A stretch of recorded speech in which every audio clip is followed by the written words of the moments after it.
Yes, awesome, wicked, right.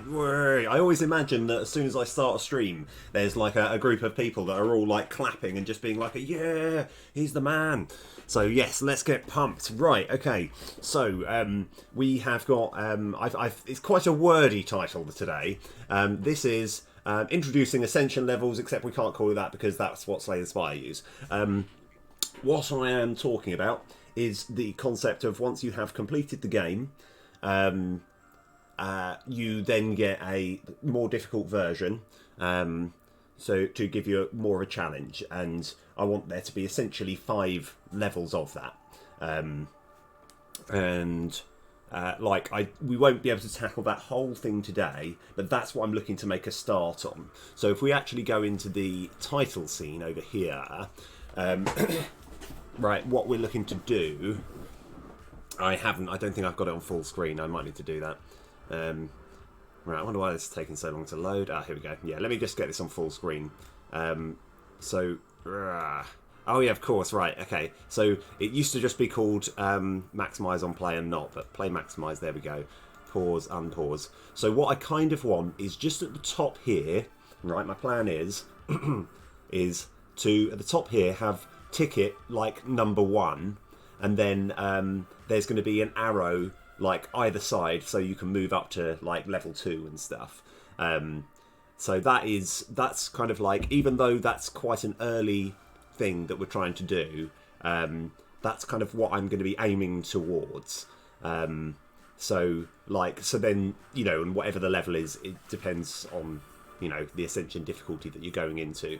But however, before I do any of that, this is going to be a sort of quite fun sort of early beginning, where I've made a bit of a checklist of various different things that I want to do, because I've actually got someone to playtest the game, and overall they said it was pretty good, but there's some clear flaws that we have with the plan. So number 1, everything is just a bit slow. So I'll give you a bit of an example. And kind of like, and I think that's the thing, for when you're actually putting a game together, having things a little bit slow is very useful, because it just makes it a little bit clearer. But when I press play game, if I want, so we have to fight this guy here. So I'm going to press here, and everything just appears a little bit slower. We could make the whole thing twice as fast, and it wouldn't be difficult to do. There would be no problem with that. So that is one thing that I'm looking to fix, but that's quite a broad thing. But we've got a few teeny tiny little things that we're looking to do, and I think so. In fact, if I bring up the list, here we go. So what we've got is there's a certain crash that involves that I'm like, yeah, when the playtester was indeed playing, he started a soft lock crash. So you'd click end of turn, the enemy would do his attack, everything would happen, but then you wouldn't be able to draw your cards, and everything would just be frozen. Now, I did have that problem before, and I did a few things to fix it, but I think there's still some more problems. So that's going to be a difficult one. But the idea is I want to try and recreate the problem, and I think I know what it is. But we're going to work on that. Make animation speed go up overall. Oh yes, make sure trash cards can't be upgraded. That shouldn't be too difficult. You know what? I think that's such an easy one that I kind of want to just start with that. So let's recreate the problem, then try and work out a way to fix it. So make sure trash cards can't be upgraded. Let's go for it. Let's just do it. Right. So first of all, we want to recreate the problem. And quite nicely, I've got some code which just makes it nice and easy to do. So if I actually go into the Destiny map here, go over here. This is the Destiny Planton script. Oh, sorry. While we're here as well, I had a problem last time where I couldn't change the code. The actual way which I fixed it was so simple, right? It took me quite a lot of internet searching, but all you need to do is go edit, preferences, and then at the top here, I think it just, before it defaulted to open by file extension, you just need to move that over to Visual Studio 2022, and it fixed the entire problem altogether. That was it. So now, so now the variable types are all a different colour, and everything called, like, and the world is now at peace. So we're okay with that respect. Right. So first of all, right, we've got a couple of little things we need to do. Number one. I'm trying to work out how to procedurally create the Big Daddy map. Cool. So what we're going to do here is I'm just going to go like this, and change this to, I think it's just upgrade card. Let's go. Okay. So what we so we need to do that. So that's just making it so that temporarily our first Destiny tile will be upgrade card, and then we want to make it so that we have trash in our hand, in our deck beforehand. Now that is going to be a little tricky.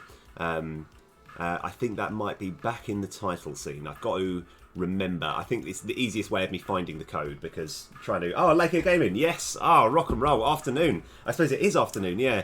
I think, like, I've got a bit of a I mean, this is going to sound incredibly sad. This is going to sound incredibly middle-aged. But I started listening to a guy called Richard O'Brien on the radio, and he goes from 10 till 1, and like, no, I used to just start at 12 every time, but now I'm just like, I feel like I need to sort of get prepared, listen to some inspirational Richard O'Brien, which is why I'm starting at well, actually gone 1, as opposed to 12. But yeah, I'm doing really well. How about yourself, though? Yeah, how's your game coming along? Right, let me edit this. I think we get the reset somewhere over here. Oh, this is it, I think. Let's just double check though. So you click here, point and click, begin game. That does that, and this sets everything. So we just want to add game info script dot instance dot. Wow, why am I can just copy and paste all of this. Control C. So I just want to add, I think it's toxic scrap is just one of them. Okay. We just want to add this so that we can fix a particular problem. Well, we're trying to recreate the problem, and then right. So this is just essentially meaning when we start the game, we're adding a toxic scrap to our deck. I will obviously get rid of this, but this is just for experimental purposes. So if I press play now. Now, yeah, good. So that's upgrade there. And in our deck, it shows that we've got this toxic scrap, which is bad. But if I press upgrade here, right, you shouldn't be able to upgrade toxic scrap. That should just be, like, that shouldn't be available as things to upgrade. So I think if I click here, it doesn't matter too much, but it will create an error message. And so we want to make sure, so I'm going to make sure, so let's just create the error message, let's go. So we upgrade this, and then everything comes, yeah, we got a null, everything goes to a bad place here. Game is coming along nicely. Oh, nice, awesome. So mission functionality done. Wow, because that feels like, because when you were saying like having NPC like missions that sort of come along, that sounds like a really big thing to do. Like, that's going to be hard to sort of do in just a few days. Whoa, it's going to be finished today. And then just need to generate a mission pool that will select. Yeah, okay, quality. That's actually really good to hear. Oh yeah, I think, like, because when you when you were just telling me the whole concept of having like missions and stuff, that sounds like one of those I'm gonna like. Yeah, it's like, that seems like okay, that's gonna take me a good few months in and of itself. Oh yes, oh nice, Code Rad. Oh, let's rock. Oh, wicked. Oh, we got the proper 80 mount today. This is awesome. Wicked. So at the moment, so right, yeah, we are. Yes, actually, also Code Rad. How's your game coming along? When do I get to play it? I really want to play it. It looks good. It looks really cool. I want to see if I can do level 6. I want to see, because you said that I think you've completed it. You've completed it 6 times, and on the 7th iteration, trying to get it. I want to actually see. I'll be like, right, okay, sort of crack my knuckles, sit here for 24 straight hours trying to do it. You know. Right. Anyway, so. Oh wow! Oh nice! Yes, awesome. That's really really cool to hear, Lakia. Out of interest, now I haven't checked for a little while. Is the version? Have you done any more updates to your current version on Steam? Sorry, that's aimed at Lakia. Right. Anyway, where are we? I'm just trying to remember exactly. Oh yeah, that was it. So. I do need to go into this way. So I will get rid of this toxic scrap, but what we need to do, and I think this should be quite simple to do. So if I just click here, and actually, no, I won't do that yet. But I've got another thing that I'm looking to fix. Actually, yeah, we're just going to go in here. Oh, damn, I've got debug saying remember to get rid of this, and I have no idea what it means. Okay. We'll come to that later. So I just want to get into the code here. Destiny tile. Let's edit this script. So in the case of upgrade, we're going to have a summon library for trash. Go to definition. So I believe somewhere here we've just got to make sure that if we know it's upgrading, we just want to get rid of the concept of trash cards from our list. The places hasn't been updated. Oh, cool. Oh, right. Oh, fair play. So it needs to be disabled soon, ready for the final demo that is needed for my final test. Okay. Oh, nice. Okay. Does that mean I still keep my my version? All right. Yeah, I don't know enough. All I know is how to code. I don't. But yeah, no, that's cool. That's really good to hear. Right. So let's see what's actually happening here. Card type. Oh, here we go. I've actually made it pretty easy. So this is probably a cheap way. It's just I've got an integer that I'm putting here. 0 is for upgrade, 1 is for trash. So in here, card type. So summon. I think this is the bit where we're actually summoning everything. That's fine. Let's go into this definition.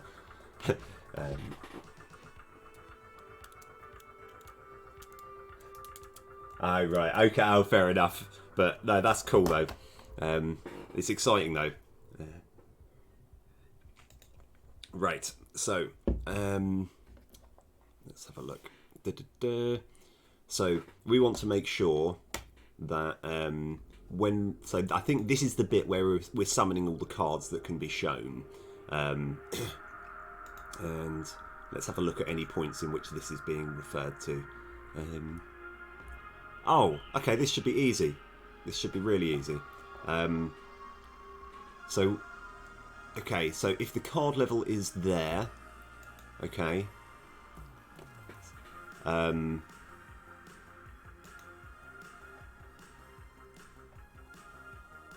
Hold on. So it's actually, we just need to have another little variable here. So I think actually, if we have too many brackets, I need a bracket over there. No, that's wrong. Okay. So if the card type is 1, this is trashing cards. So yeah, if its card type is 1, then it just shows whatever card. And this is saying if the card SO.card level is less than 3. So we actually want to have... yeah, I just want to make sure that like it doesn't show off. So it's kind of the combination. Oh yeah, I see what I've done. I see where this is going. So the rules for it actually summoning the cards are if the card level is less than 3, or if it's card type. If this card type, which is really confusing, this is just saying that we're trashing cards. It shows anything. So we need to. I kind of want to have another if statement to. I'm just going to kind of create one and then try and work out how to fit it in. But yeah, so if I'm just going to put this. So if underscore card so I dot.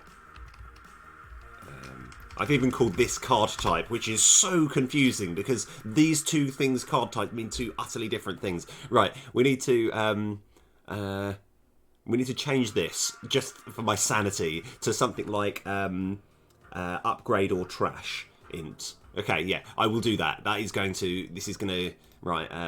So I'm going to rename this upgrade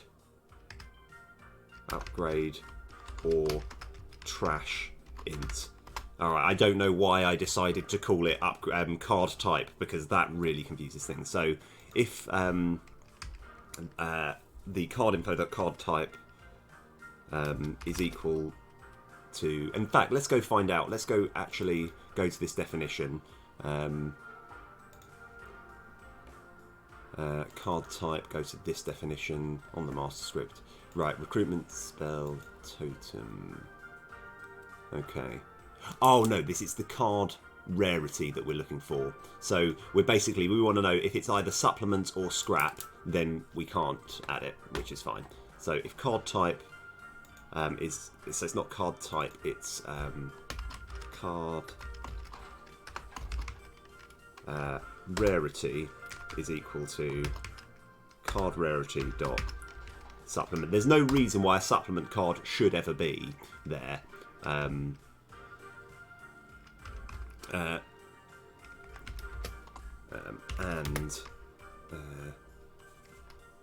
underscore card so I dot underscore, yeah, so I'm getting mixed up with, so the card type is saying whether it's a spell, a totem, or a recruitment card, and the card rarity also includes cards that you can't actually get in the you can't just pick up during the game. You have to put them in through other means. And I've done a percent sign. I've done that before as well. Percent sign, what I meant to do, and right, card rarity is equal to card rarity dot scrap. Okay. So if all of that is true, then don't do any of this. So so let's have a look. So I think this should be fine. Oh, actually, so that needs to be an or. Okay, yeah, this is a little ugly. There's probably a better way of doing this. So if it's either a supplement or a scrap, and I'll put this in brackets here. So if either of those, brackets, don't start a new bracket. That confuses everything. Right. So if all of that is true, so if either it's a supplement or a true, well, that's fine. Then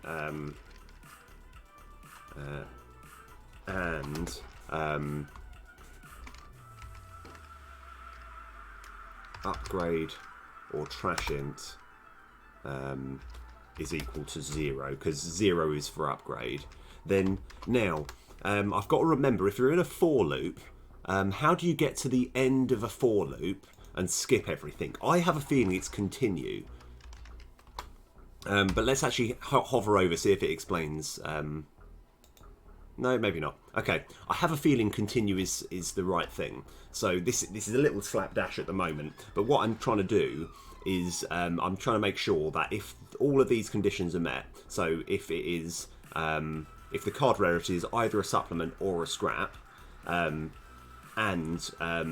the type of library that we're showing is 0, which is upgrade, then we continue and we just skip all of this bit. So I'm going to just see if this works, and we might just be harassed with a large amount of error messages. But let's go. Let's just give it a shot. Okay, right. So now let me... I may as well go... Yeah, I actually probably do need to go in here. Right, so...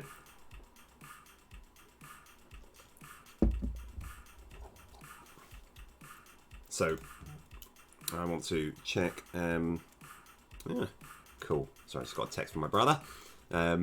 Right, so we're checking here. We do see the scrap, which is absolutely fine. Now I'm going to upgrade. Now, there is so many things that can happen. I may as well just click to keep everyone on... oh, okay. All right, it just worked. Okay, that's fine. It looks like it does the whole thing. And that's actually a key word that I need to use more often. Continue is so useful. So, continue... okay, there's another little thing, right? It's me being self-analytical here. I don't know what this window's about. Just get out of here. I don't know what that's about. Right. If we go into the title start button, now I'm just going to put this somewhere over here, okay?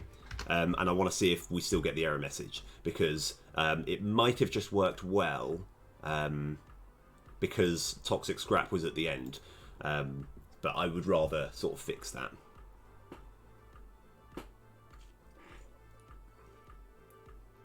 Okay. Right, but that'll be sweet.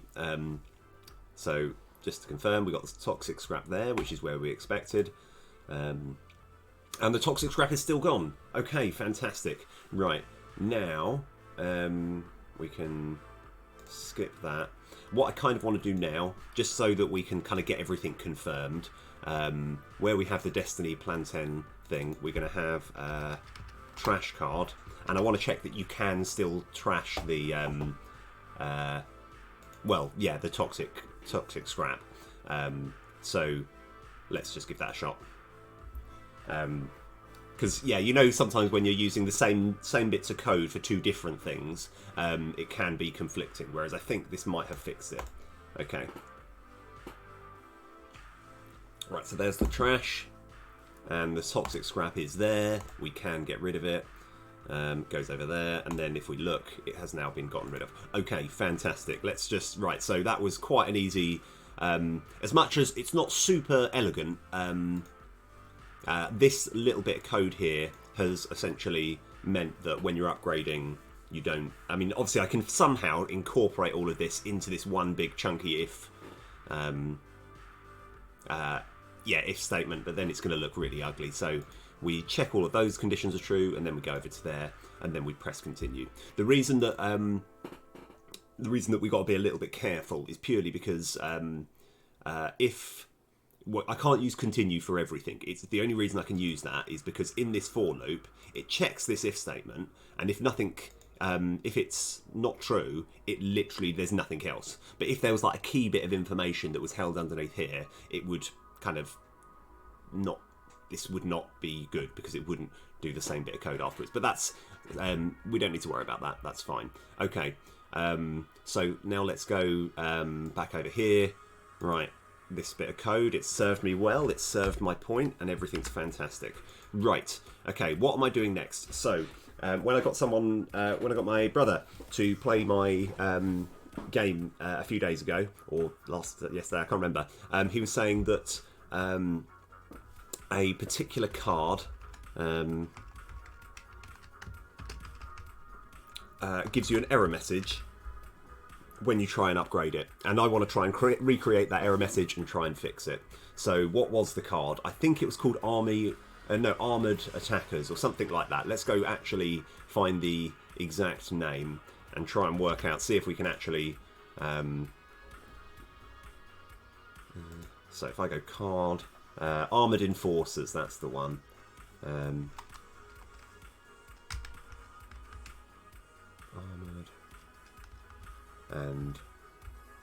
and Armored Protectors as well, so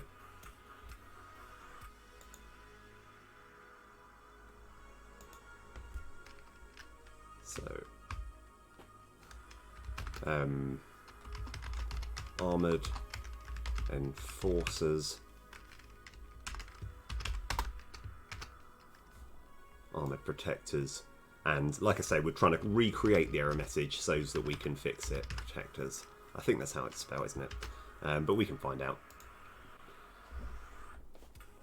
And it could just be pot.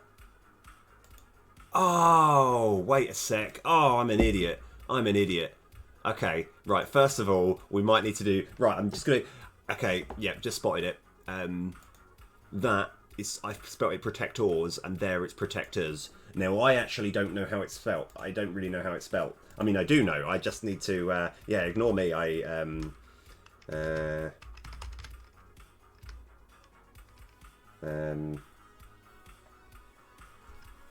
Let me just...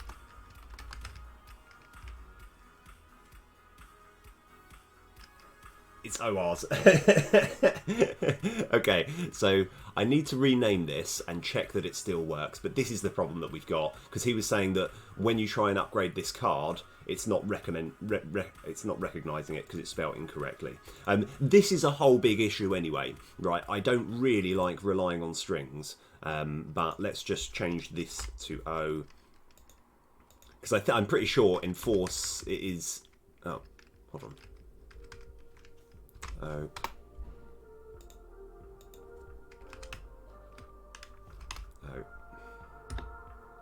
I think, yeah, this is where the... So now, hopefully, everything should work, but we want to give it a try as well. We want to just Control-C.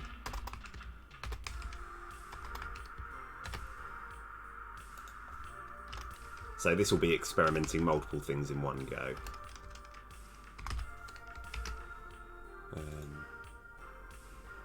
And we'll put this back to upgrade. Yeah, these are like little bug fixes that, like I say, it's kind of embarrassing the fact that I just didn't know how to spell protectors. But I'm pretty sure it's, yeah, protectors, not protectors. What I would like to do, even though it's going to be a bit of a pain, is have some sort of enum that covers every single card. So anyway, right, so let's just have a look. This shows the level 1, level 2 and level 3 on protectors. And we want to check that we can upgrade them without too much problems. So if I were to... And yeah, it doesn't show the level 3 because they're level 3. So that seems to work. That seems to work now. And I'm just sort of testing, yeah, and then that's okay. And then now, yeah, okay, everything's fixed. Right, cool. We're going through this list a lot faster than I thought. I'll apologise. Apologies for the car horn in the background. Right, let's have a look. I actually remember when I was waiting on a bus once, and right, where the bus was stopping, it was having to block the entire road to let everyone out. And there was someone waiting behind who, you know, sometimes when you're thinking, oh, you know, quickly hurry up, you press it a couple of times. He just kind of kept his hand on the horn as though like a, come on, bus, move. Because I think there was someone who was taking a little bit of time, you know, I think might have been on crutches or something, taking a bit of time to get off the bus. And I remember seeing someone just so committed to be like a hurry up, bus. Anyway, thought I'd give you that little insight. Right, so this looks fine. So we can get rid of this. I'm keeping it in green because there's always going to be reasons that we need to come back to that. Title start button, we can get rid of all this. And save that there. Okay, right, so let me actually go through my list of... Let's have a look. I think it's this one here. Right, I don't know why that comes up. Okay, so make sure trash cannot be... upgraded, yep, done. I know it's saying in testing, but that's fine. A save and load, yeah, we'll come back to that. That's in the pipeline. Try to recreate the oh yes, the end turn softlock crash and fix it. Okay, right. I think I know the problem. Haven't worked out exactly how to fix it, but I'll. I think I know what the problem is. Make speed animations go up. Check that all cards can upgrade without soft locking. That's one of those things that I'll probably find I'm getting some spelling mistakes. So, Oh yes. Oh, did you? Oh yeah, yeah, of course, yeah. Well, I mean, I think I saw you use it during a stream, and I was like, oh, that's really, really useful. I mean, I don't stick to it as much as I should do, but it is just really useful when I've just got a bunch of things. Right, try to recreate the end turn soft locked crash and fix it. So that is, I'm going to spend a little while trying to essentially create a problem that I'm looking to fix, and I hope, I mean, this will be really good if I can just, if it just works. It'll take a little bit of, so let's go into the main game, and if we go into game info script, we can just make our own deck. So let's go take a few things away. I just want to kind of like, because it involves, I think, putting in scrap. That is not the screen that I want. How? Why would it ever default to this? Okay, right. Let me. Okay. This is a bit of a pain. Okay, so what the point which I'm making here is normally when I click there, it shows me a really nice list-like format. I'm hoping that there might just be a way of me changing this. Okay, alright, no, never mind. We will just work with it, that's fine. Oh, actually, I didn't want that, sorry. Any other ones saying scrap were fine. Toxic scrap, yeah. And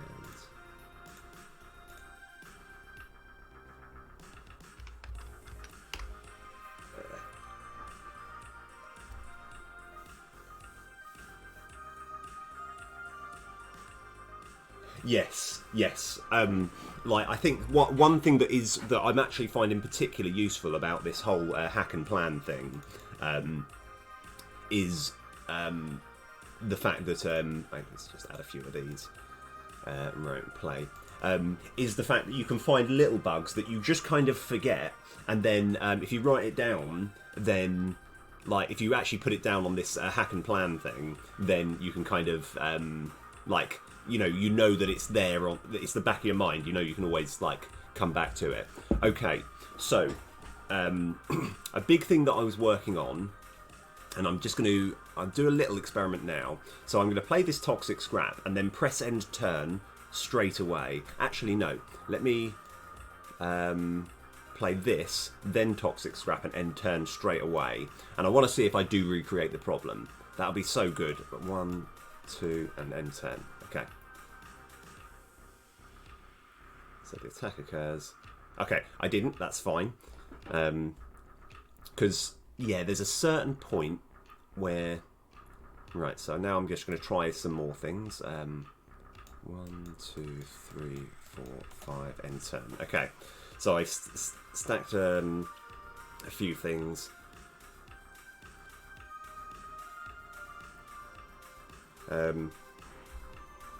Oh yeah, okay, right, I haven't. Again, all these times I'm kind of hoping to recreate the problem. Okay, right, let me try another thing. This is going to be quite difficult. 1, 2, 3, 4, 5, 6, and then again, just trying to do far too many things in one go to try and recreate the problem.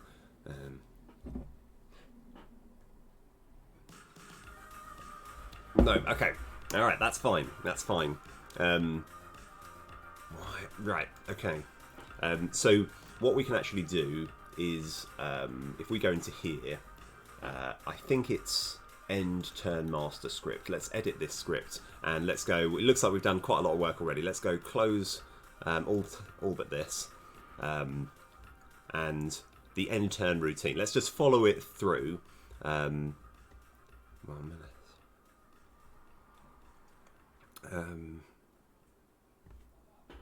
Let me, because I think, yeah, I'm trying to work out why, because I saw that like the whole enemy turn had occurred, but then it just soft locked when you're trying to draw cards, and that's where that's what I'm working on. So it didn't get as far as drawing the new card, so it didn't get this far. So I think it might have actually been off combat. That's what I've got to, in fact, I've got to try and remember that. I think it was off combat. So we're doing the begin off combat. Let's go to the definition.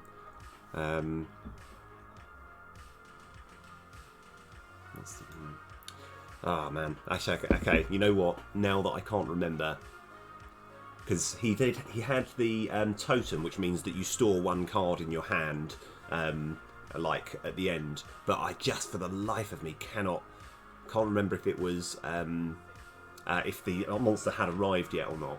So with that knowledge in mind, I don't want to spend too much longer on trying to work it out because. Like I say, I spent a bit of time trying to recreate the problem and I can't seem to do it. So I'm gonna, leave that for another time. Leave it for another time. It should be fine. Okay, right. What are we? But I'm gonna obviously leave it on my to-do list. Here we go. Right. So, speed up animations overall.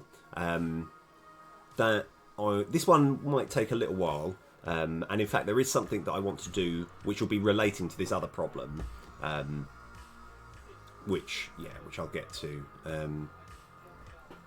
So speeding up animations. One thing I've got to try and work out, because overall it took me 1 hour and 20 minutes to complete the game, and I kind of want to have it a little bit shorter because I feel. And I feel there were too many bits where it felt too long to sort of load or transition between one thing to the next. So, let's actually start listing things that we could do. So number one, let's go back into... actually don't save, may as well keep the original deck that was on there.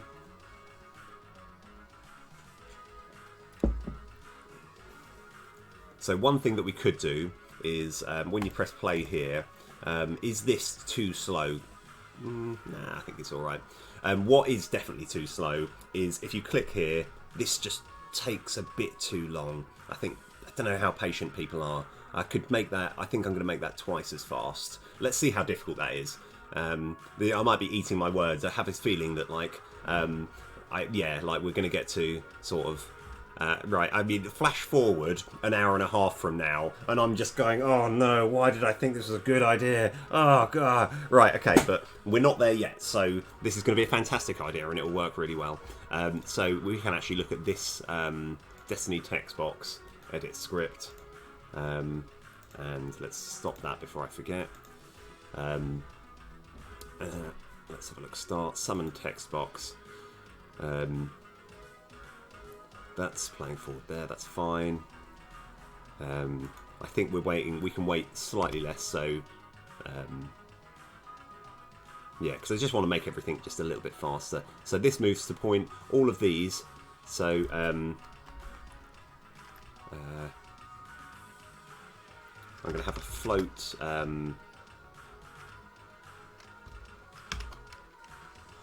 shape speed.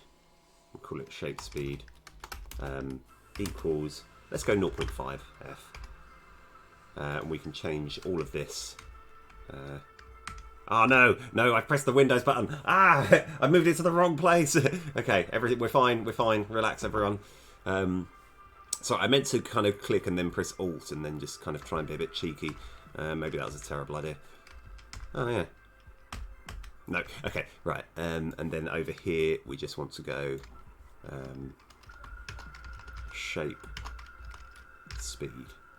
Okay. I've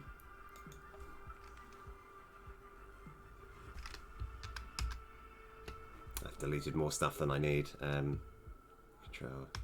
Let's do it one by one. Shape speed. Control C.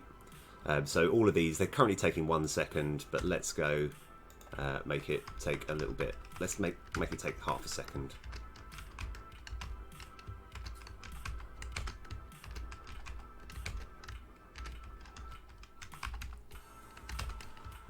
Yeah, it's like little things where it's like, because I think there's just times when you just like, I can't be bothered to wait. Yeah, I know, that's the thing. It's like 1 hour and 20 minutes, even though I was kind of enjoying it. It was good and stuff. Like, because it's like a roguelike, you know, an hour and 20 minutes is too long to be playing. Like, I think Slay the Spire, I think we sort of discussed that a full run from start to finish takes maybe like 45 minutes. And that's kind of the speed that I'm going at. So we're going to work on little bits at a time. Right, so I think the little trick here, so here we're making the size bigger. As much as it's going to take, like we've got time equals 0, a little cheeky sort of way of getting around this is if we have times by 2. Yeah, so that bit will go twice as fast, and I feel we just work on each bit. So instantiate the victory continue button, decide what sprites to use, summon. So now we can actually go into this victory continue button and go to definition. We can just make it a little bit faster. That looks like 0.5 seconds is pretty fast anyway. I don't think it'll do too much harm to just put a little 2 there, make it half the size again. The only thing that's happening is that speed, and we may as well make the unsummon half the size, half the speed. But what we really should do is, instead of using that, we should... No, that's fine, I'll leave that. Yeah, right, okay, let's go back to where we were. So that's summoning that, so now we've halved that speed. Now it looks like I might need to go into all of these individually.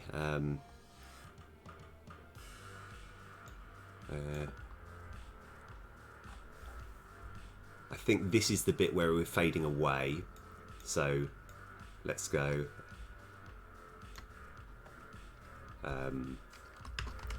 shape, speed.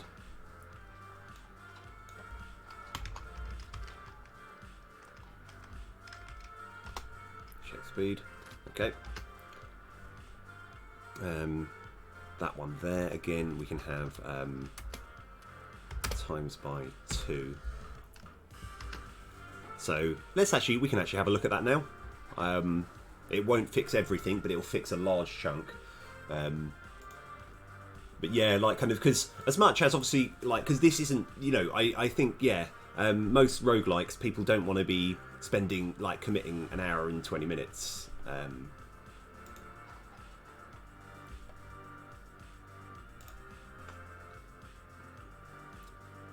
Hold on. Was that faster? I suppose it probably was faster. Didn't actually... I did save it, didn't I? Yeah, I guess that was faster. I'm going to have another quick look at the code, because it definitely felt faster, which is good, but it didn't feel that much faster.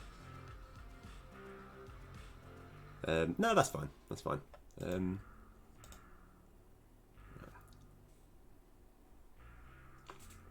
Okay, and one thing which I've just got to remember how this works, we're actually going to pay attention to, so when you play this, the card flips around, and then I think it then does the action. So 1, 2, that feels pretty fast anyway, doesn't it?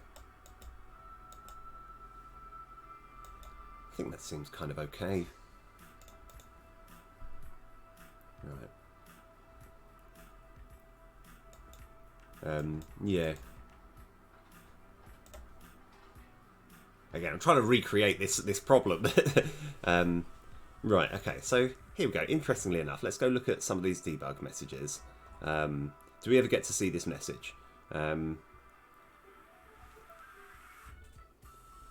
Yes. Right, actually, you know what? This is going back to my original point of the game's soft locking.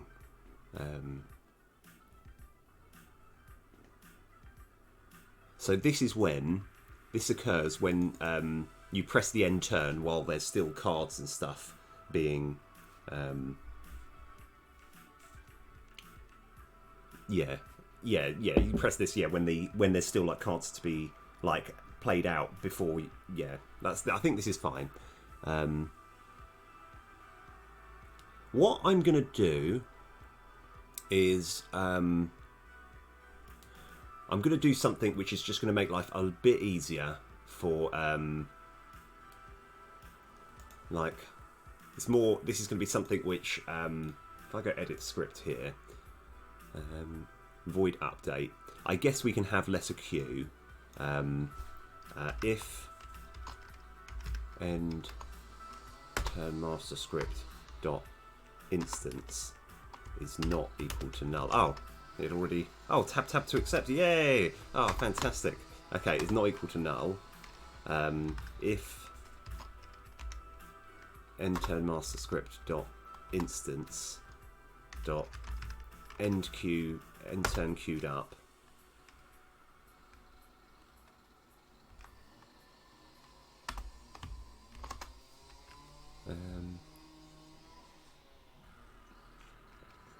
How does it know if everything that I'm going to do?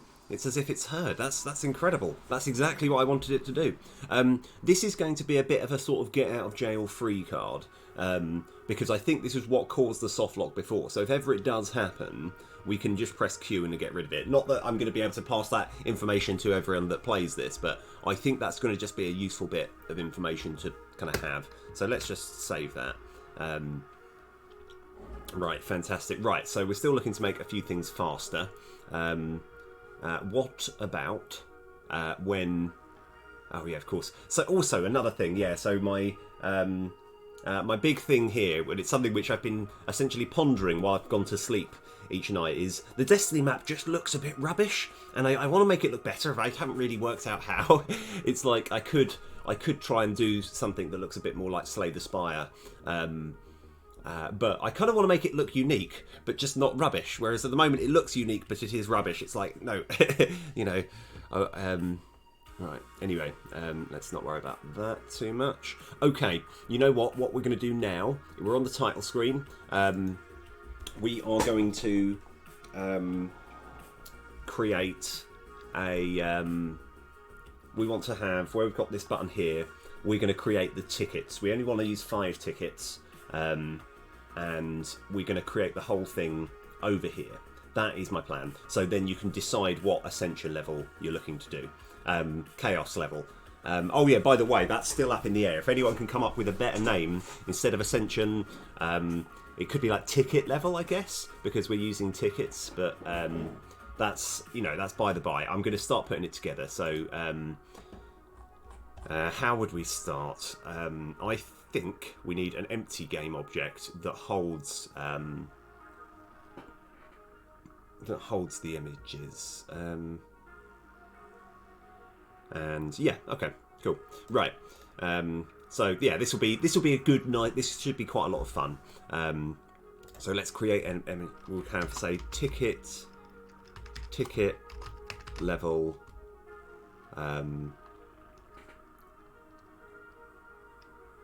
Ticket level menu game object. Yeah, I think that's fine. Okay, so let's go start from the beginning. Let's go scripts. This is just so when people are playing the demo, they have got like levels, they have got like a feeling of progression. So I think if we have main menu scripts, yeah, this is fine. Create C# script, ticket level menu script. Ticket level menu script. And do I do something devilishly cheeky? And I think I will. This is like it's more just, I feel this is the only way which I can really think to do it. If we add a sprite to it, that we're going to make ticket level 1. I can't remember where it's stored. Oh no! Oh, this is rubbish. Select the sprite. Oh no! Okay, right. Let's make this as big as we can. Right. I think it's this one here. Right. And oh, of course, I haven't actually got ticket level 1, and there's a good reason for that.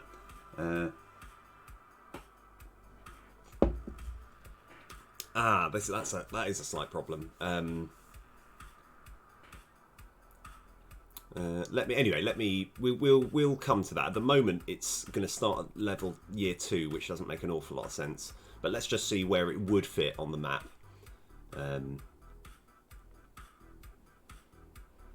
Actually, that's almost perfect. Actually, it's almost exactly where I wanted it to go.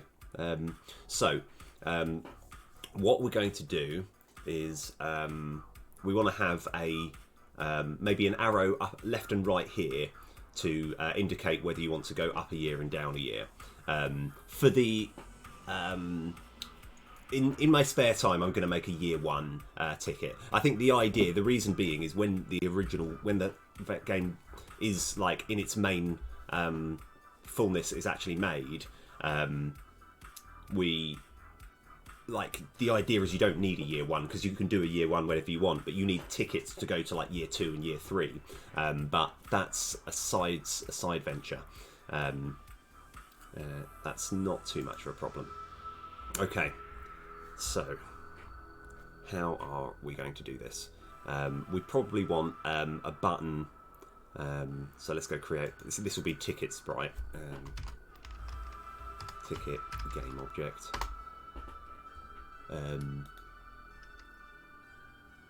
Create 3D object. No, 2D object. Sprite. Square.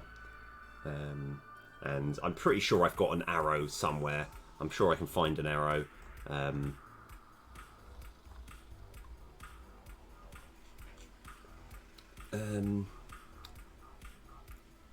Right, if we're struggling, we're just going to use that one. I'm just seeing if there's any other sort of arrow button that we can use.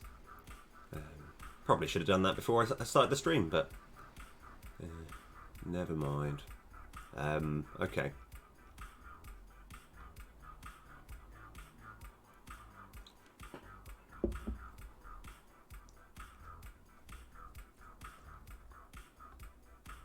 Right. You know what? I think we'll just stick to the original one. If I just go like that. Yeah, perfect. Okay. So that's going to go roughly there. And obviously we kind of want to make all the numbers sort of 0. Oh, hold on. The game's still paused. Okay, forget any of this. Right, we need to stop and then put the arrow in again. So that will be ticket game object.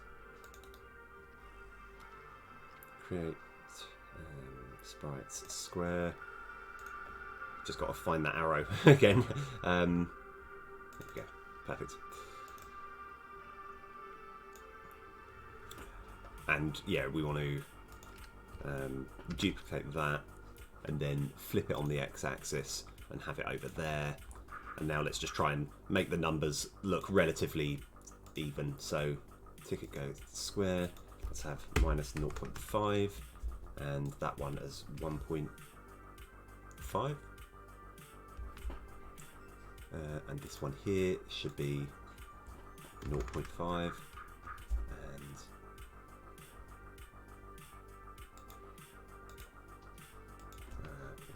1.5. So I kind of want to have it look a little bit like that, but I also want to make sure that the if you're already on the highest level or the lowest level, the arrows disappear accordingly.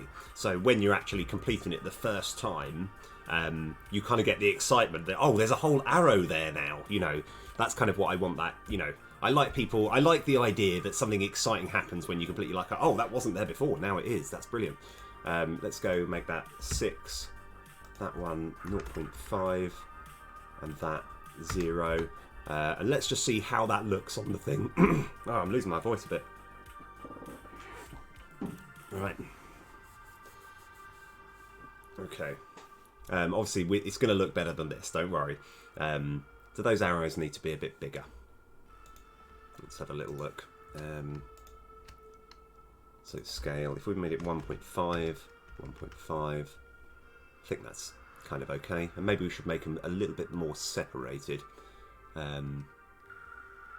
So at the moment it's minus 0.5, minus 0.75. Looks alright, doesn't it? And 0.75. I think that's okay. Right.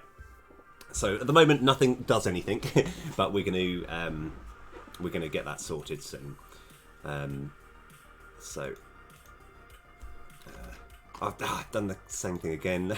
I meant to minus 0.75 and 0.75. We're going to change all the names. Left arrow.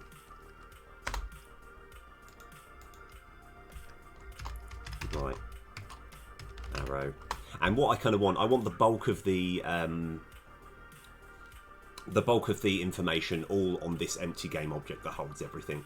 So let's go put this bad boy on here and let's edit this script. And we can just have a little bit of fun. Oh, I can actually finally code again. Yeah, so things are actually working now. So first of all, we're going to have a let's go public transform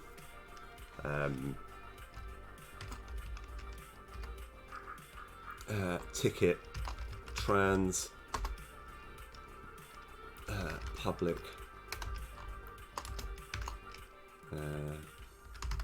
sprite renderer ticket SR public transform. I think we just have a separate one. I might regret this, but that's okay. Left arrow trans.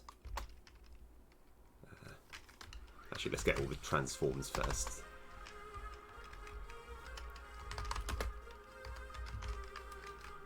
Okay, I'm not sure. Oh, huh. Okay, alright, okay. I mean, okay, since I've upgraded to Windows 10, I'm getting a few little, quite nice, sort of benefits, but I don't know, I don't want to become used to this. Left arrow, SR.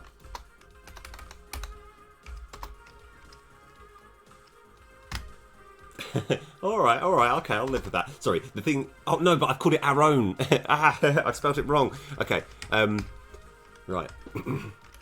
I am worried now because this is... right, no, we're not going to use any of that. Okay, we want to have...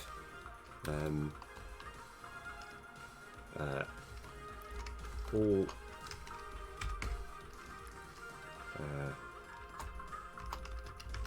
transform. Oh yeah, actually we'll also have public transform base trans. So at the moment I just want to make sure we've got access to all of the things that we need. Public transform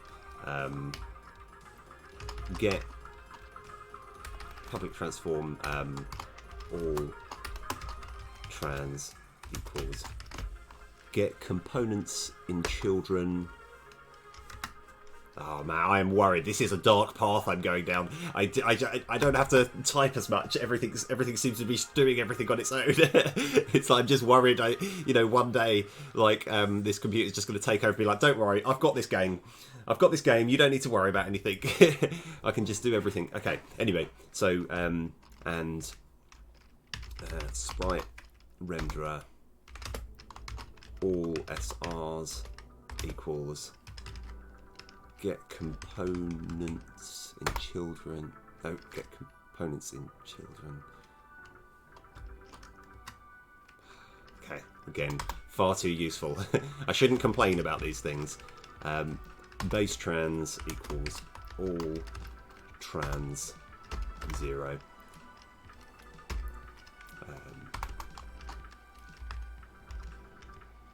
Ticket trans equals. So yeah, I'm kind of coming up with a bit of a shortcut. I think it's better coding wise as well, or like processor wise, because we're just finding all the transforms in the sprite renderers once, and then we're just aligning all of this to it.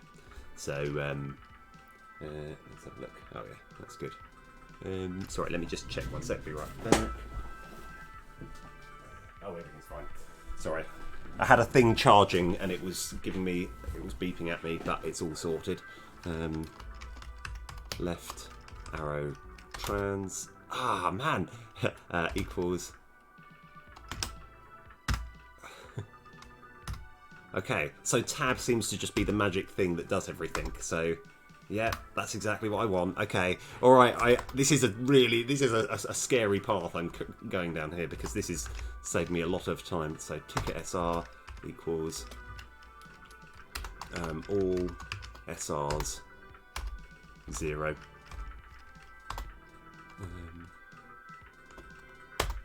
Oh no.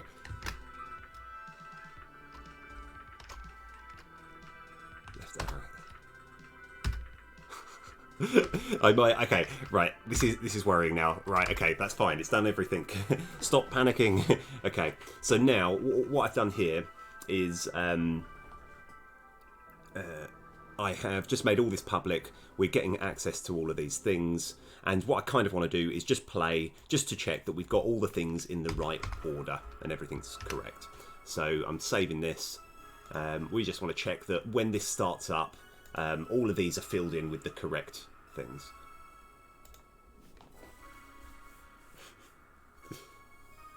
And that looks fine, doesn't it? Yeah, we've got all the things that line up there. The right arrow is there, left arrow is there. I'm not going to spend too much longer. I'm pretty sure that's all good.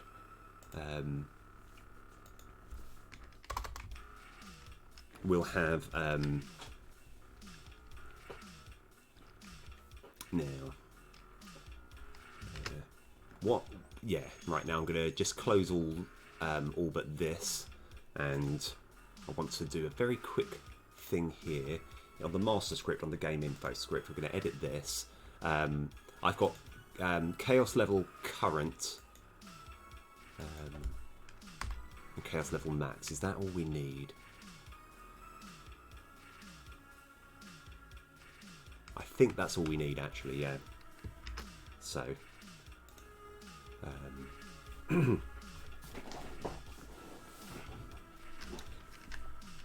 So we're going to have a public void summon.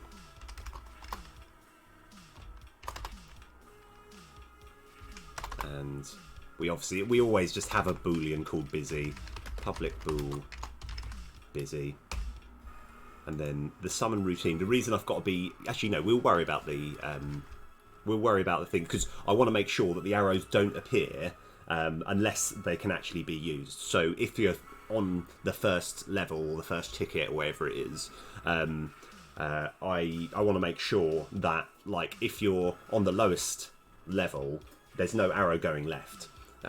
So yeah, private I enumerator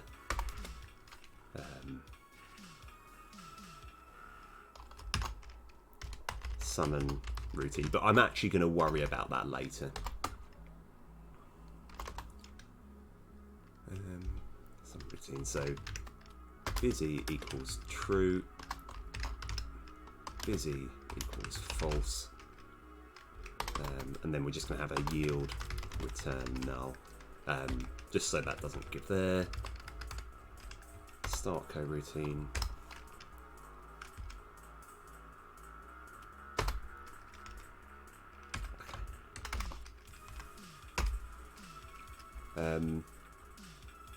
Okay.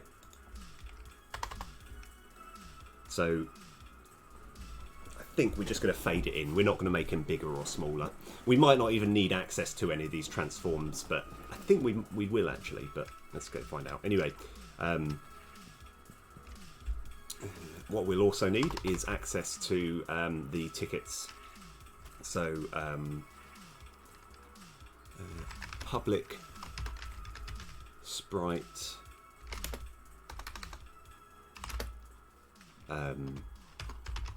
ticket sprites, and then ticket sprites equals resources.load all sprites from a particular place. Let's go find out where we're loading them from.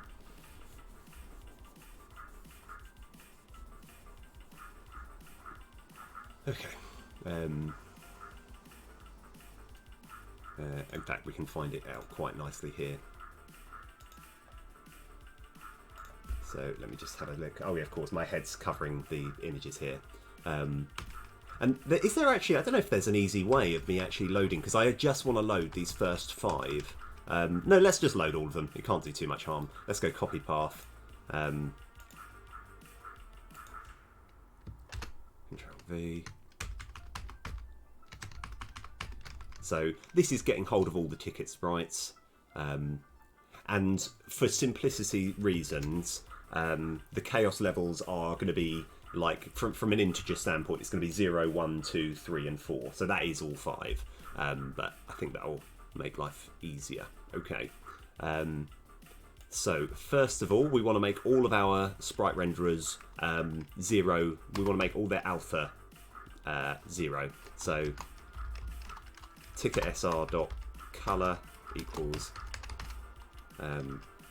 color.clear.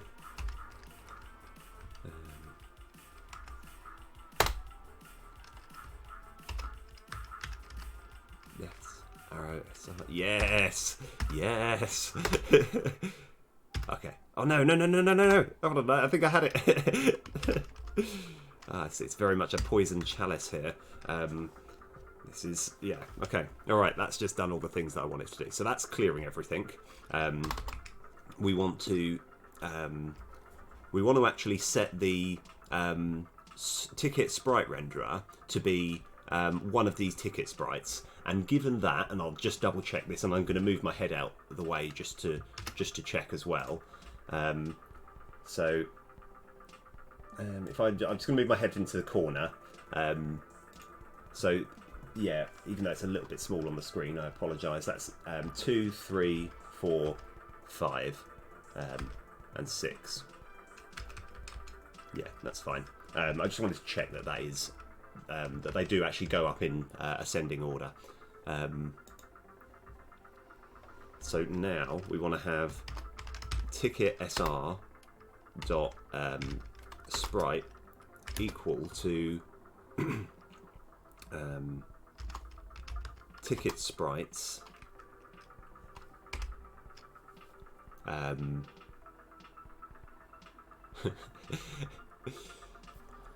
I've got to work out if I'm actually happy with all this. So this is actually going to be game info script dot instance dot. How would it know it's chaos level current? I mean, it is that, but how would it suddenly psychically know that? I'm worried now.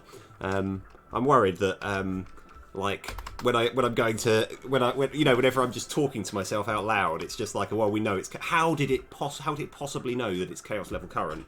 That's the exact one that I needed. I won't argue. I'm not gonna worry too much. Okay. And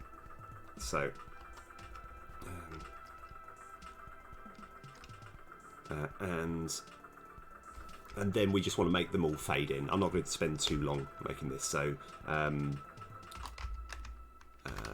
int chum equals mover.instance.fade sr to color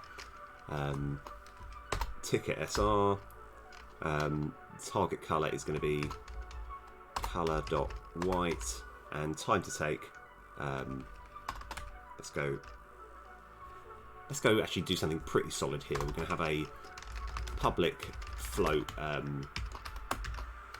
fade speed, and we can alter that at some point. Fade speed. Okay.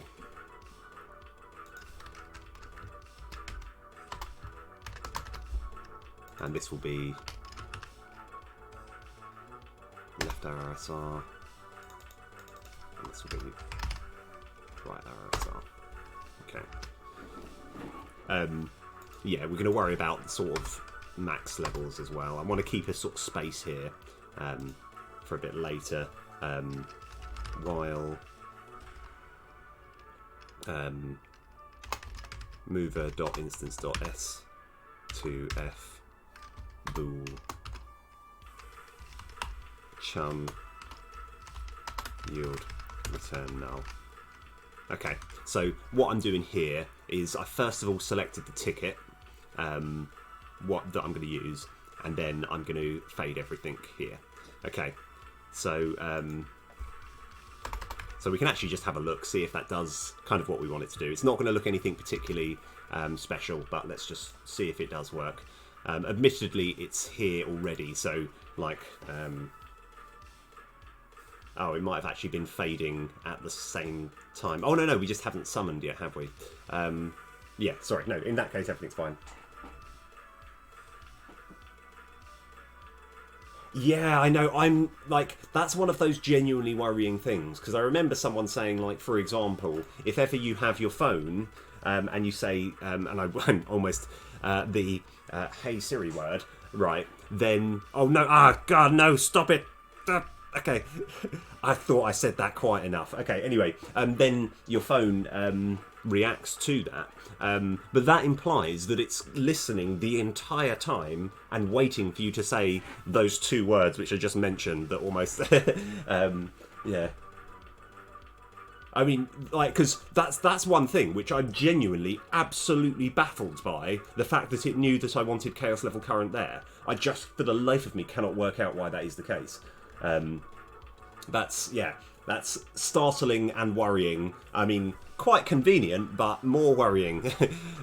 Because all I did was I went over there and just had a little look at this. I think I clicked there or something, but yeah. Anyway, I'm not going to worry too much.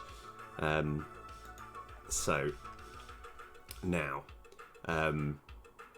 what we are going to do now is I'm going to work under the assumption that if we have here this one, so we actually want to have it, so the chaos level is I think it actually needs to be 4, so yeah, that's fine.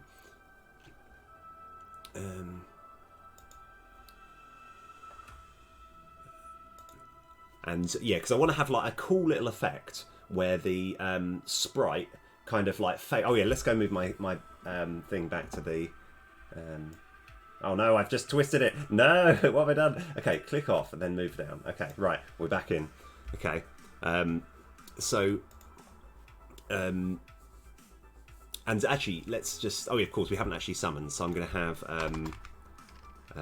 public void start.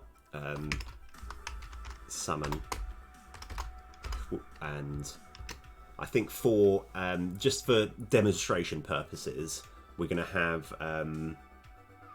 the fade speed at say 1.5 seconds, just purely because we want to see that it does fade. It shouldn't have any problem, but let's have a look. Yeah, that faded fine. That's completely fine. I actually want to summon it at the same time I summon this button, but we're not going to worry about that too much. So.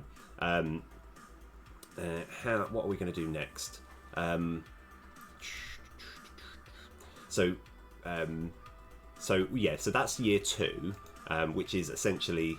But if I were to change this one current to say number 2, it should show year 4 now. Yeah, that's fine, because it's cycling along. Okay, right. So. Now, what I kind of want to do is we probably need to put some code somewhere. I'm going to create a public void shift or shift ticket and private enumerator shift ticket routine. Okay. Yep, it's all good. So now we're going to have we kind of want a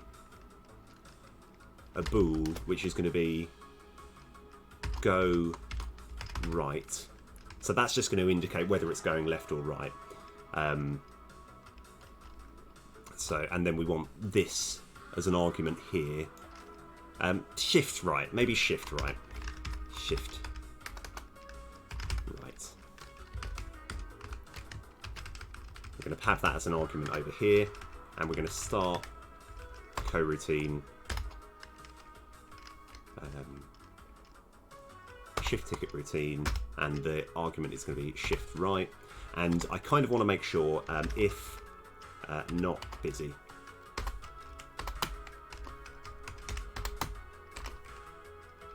And I probably need to put a semicolon on there.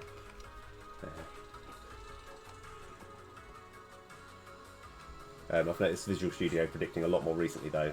I'm not sure it's actually listening, but it's yes, yeah. I mean, I think that's one of those weird things where you're thinking statistically, like, why would it pick that? Like, because unless, like, there's so many things it could have picked. You know, I just don't know why it would have chosen that. That's just, yeah, it's slightly alarming. Yes, fantastic. Okay, right, I shouldn't get excited about this, but that is obviously, I didn't want to set my busy to shift right. Okay, that's good. All right, it is capable of making mistakes. That's good. And busy equals false. Okay, right, okay, we can relax a little bit. Okay, we're not living out the Orwellian 1984 quite yet. In fact, I want to read that. I do want to read 1984. I think it's slightly worrying, but yeah.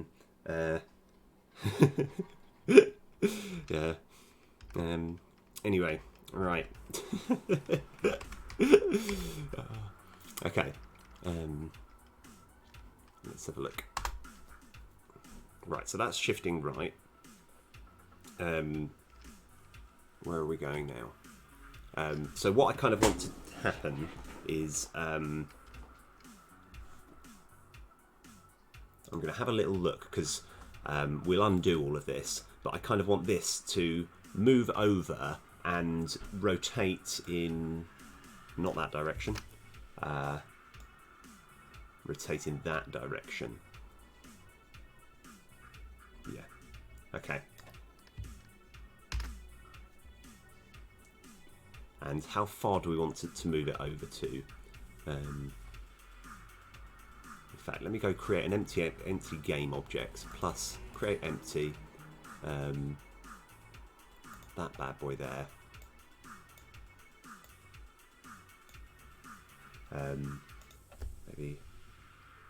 Maybe 4. If that was 4, yeah, I think 4. And if that was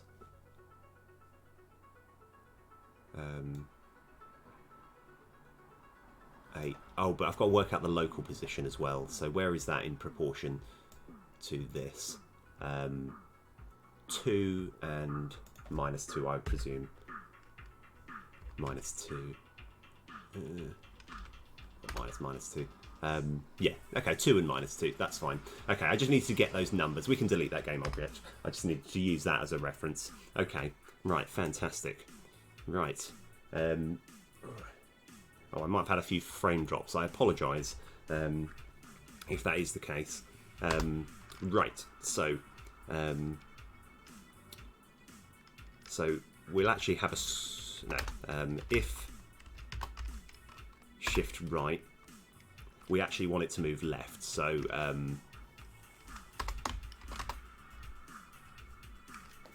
we need to have the ticket SR. If shift right. Oh yes, okay. What we kind of want here is to make sure that the buttons don't do anything if we're already maxed on something. So I'm going to have a little thing here. So if shift right and yeah, I've got to work this out. Hold on. If shift right and game info script dot instance dot chaos current level is greater or equal to game info script dot instance dot chaos max level, then return, and then I'll make another. Yeah, I was going to try and work out. So if not shift right,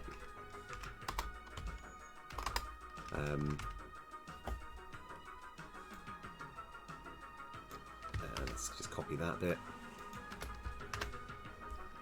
is less than or equal to 0, then return. So what this is, the purpose of this is to make sure that we can't go left or right too much. But yeah, right.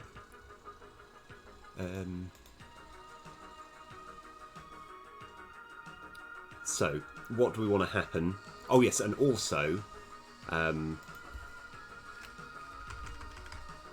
then once all of those bits have happened, we want to have if shift right,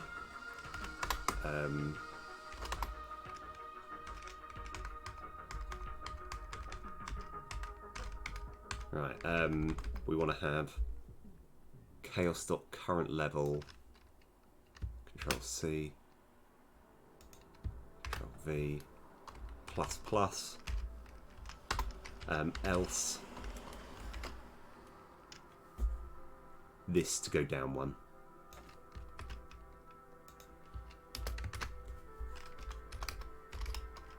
Okay, right.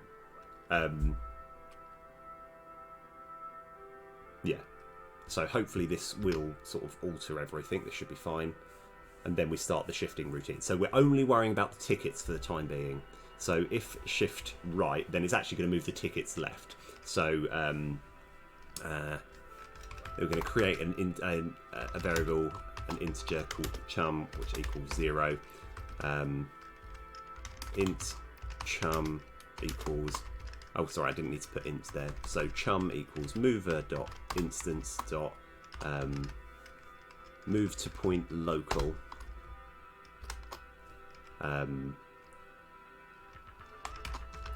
ticket trans, yep, target local vec. It's going to be, I believe it's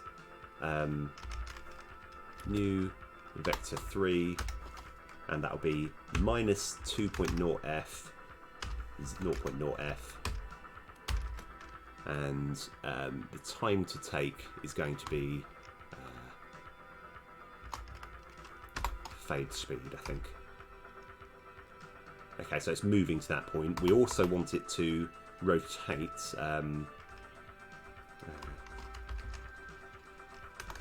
So yeah, mover dot instance dot rotate 2 point.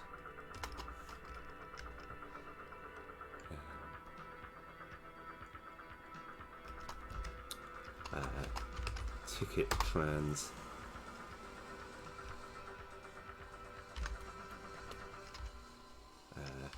new vector 3, and I believe it's it was on the y, so 0.0f comma minus, yeah, actually I think we can actually just do 270.0f, and that to also take fade speed amount of time. Okay, and I also want it to fade out as well, so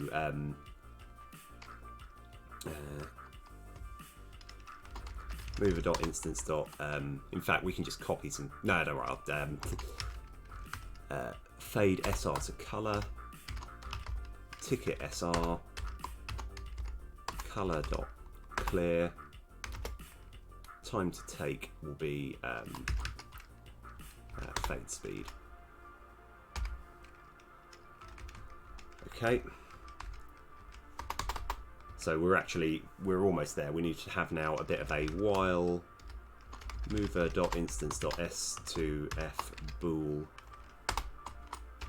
chum yield return null.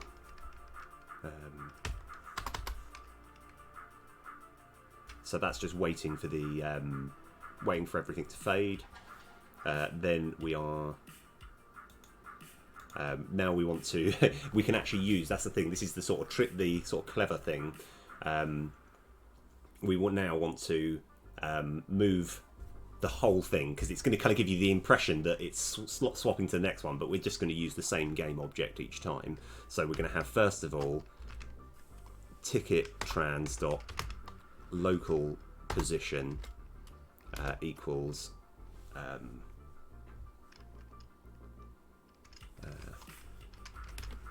new vector 3 2.0f comma 0.0f, and that's actually what we need to do.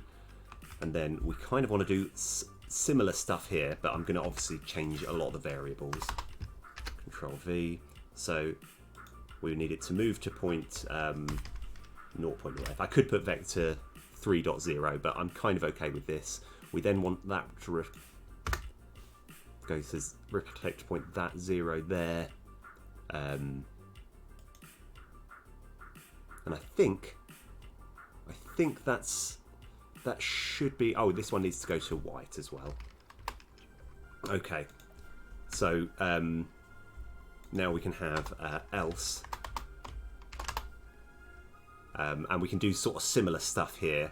I think we just copy and paste it and just try and do the opposite thing. So we just change. And oh yeah, actually, Control Z.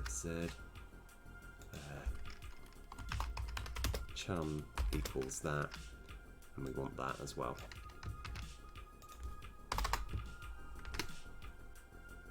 Okay.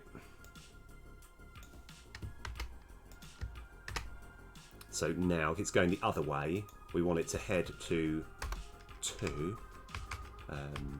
That I think needs to rotate to 90. This might all go horribly wrong.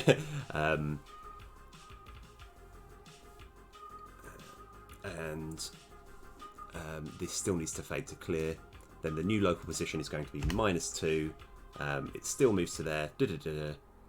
Right, I think we're good. I think this is good.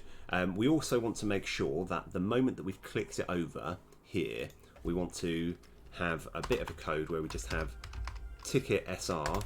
In fact, let's go steal our bit of code from before. This bit here.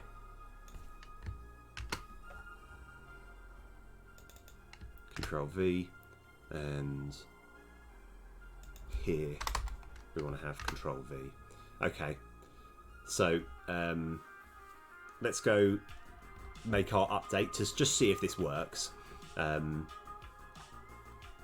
Right, okay, let's go make our update, and then we're going to see if this works first time. I'm excited. Void update if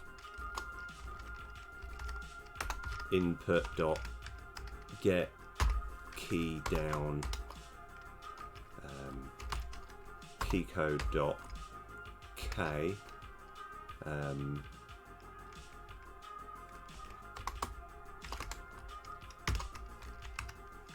shift ticket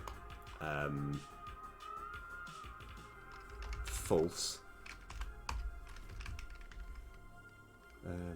Actually, let's make that J.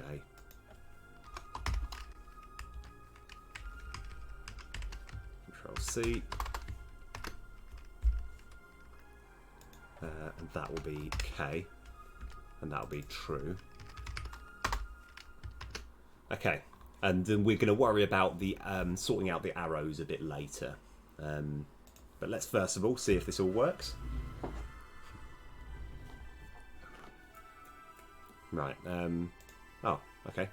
I was actually expecting some error messages, but we're okay. So we're currently kind of in the middle here. So let's give this a shot. That's kind of what I was after, to be honest. But now now with the farthest left we can go, nothing happens. We need to make this fade speed a lot faster though, don't we? But that looks okay. That kind of gives you the feeling of it rotating. I like that. But let's go make the fade speed just a little bit faster. Have another little check. We did it, yeah, so 0.5 seems good. Make it 3 times faster. And now we just got to make the buttons react in the way that we need it.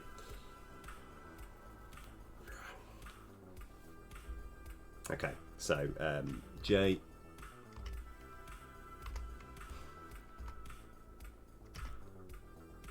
Yeah, and now I want to make sure these buttons here actually react. Right, so where we've got scripts here, main menu scripts, we're going to have another C# script, which will be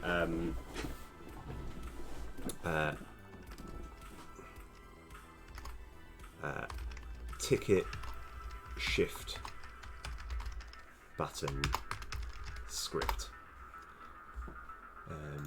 and we're going to add those over. So we want to put these actually on both of them, and then we're going to edit this script, and we're going to simply just have a public boolean which will be shift right, and we don't need another boolean called shift left, but we do want a what else do we need? I think we need a public ticket level menu script. I mean, we could call it level menu. I would actually rather just kind of keep to my traditional thing under there. And actually, this can be private, and we want to have a public void set scripts. So I'm going to have set scripts, even though it's only one script that we're looking to do. Ticket level menu script, ticket level menu script, and then underscore ticket level menu script equals that. Okay, right. We now need to implement this code, which shouldn't actually be too hard. So upon creation here, we want to give these left and right arrow trans, we just want to let them have this particular script. So even though this is going to look a little bit ugly, I don't think it's too bad. We're just going to have left arrow trans dot get component ticket shift dot set scripts this. In fact, let's go. Okay, perfect. Right. So this bit here, we're just essentially we're letting our arrows just have access to this script. We probably need to give them hitboxes as well. So let's just do that. So both of these here, I wonder if I can just select them both. 2D.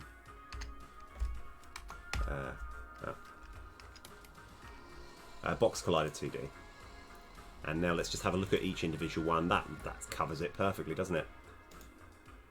I think, yeah, that's fine. I just wanted to check that it is the right size. And I think that's all we need.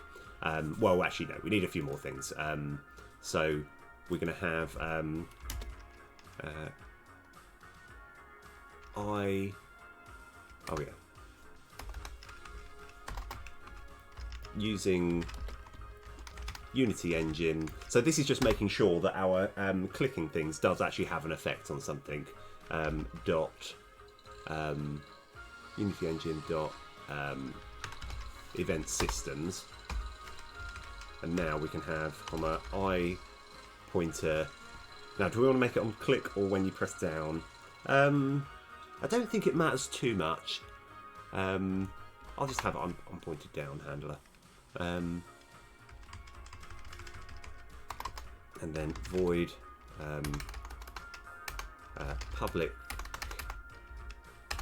public void on point.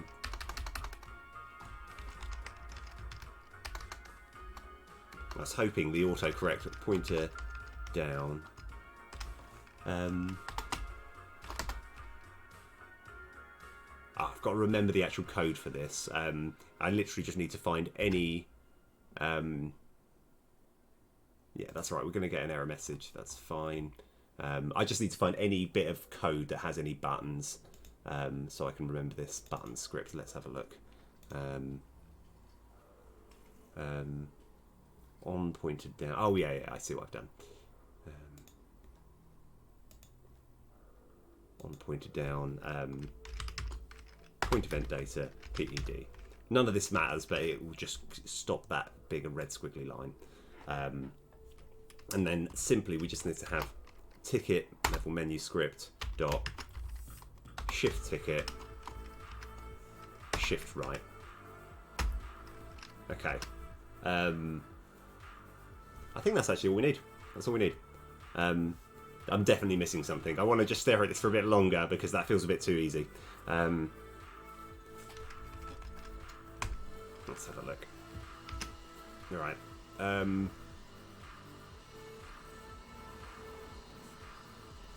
Maybe this is fine. Let's give it a shot. Let's give it a shot. I just feel this script is far too simple that I just can't imagine it working first time. But let's give it a try.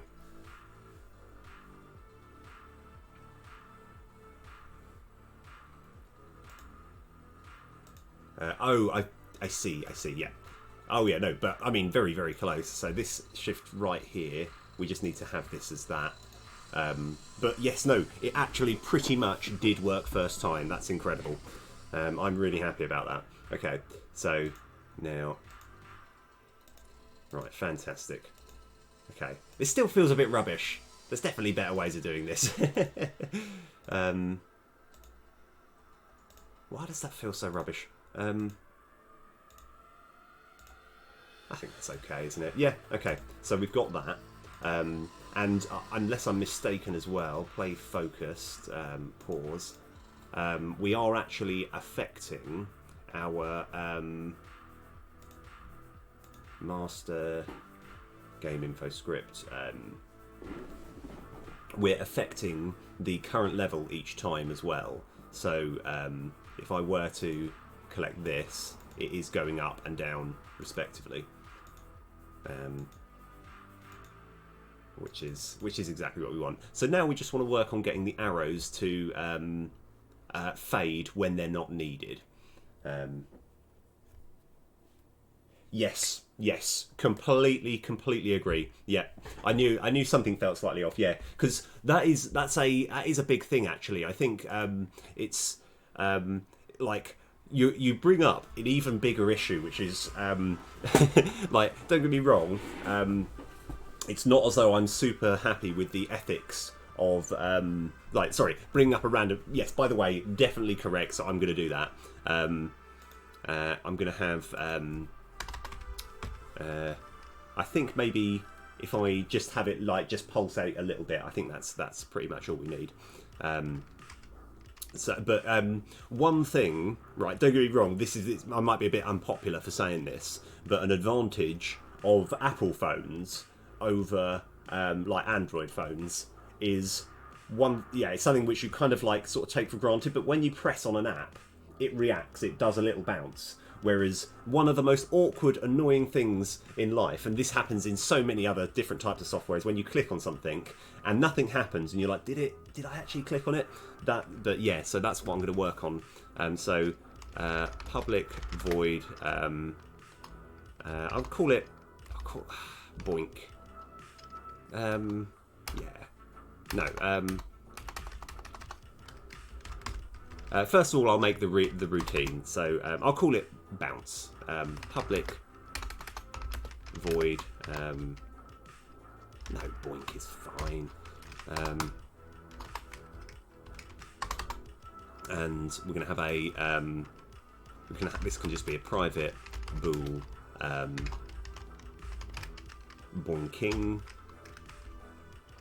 And I just wanted to have a little, very quick sort of boink, just to indicate, yeah.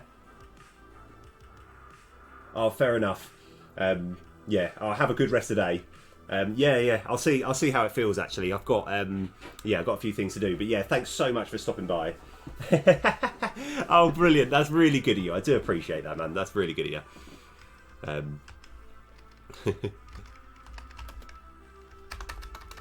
Yeah. So, but yeah, that's so really helpful hint from Lake here. I do want to have a little boink just to indicate that the player knows that he's pressed it. My enumerator.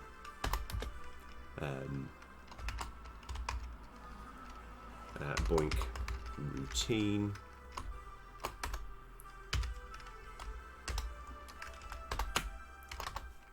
And if not boinking, start coroutine, open brackets, boink routine. That's good.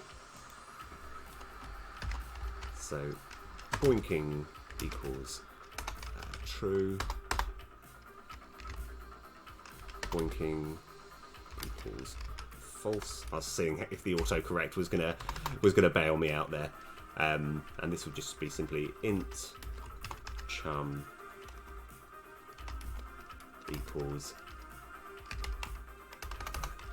mover.instance. Oh yeah, we also need access to our transform, so we do need an awake function. Let's just come back to that in a sec. I think right at the top here, we're just going to have a public transform arrow trans. I kind of want to do this extra little bit. I want to get into the habit of doing this. Yeah. So now we can just have... I apologise for the background noise. I might close my window in a little bit. Why does that not work? Hold on. Void.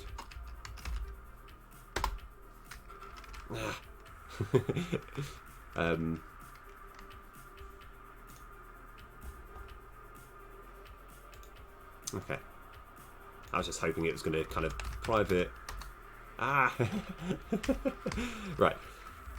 Private, void, awake. Okay. Fine.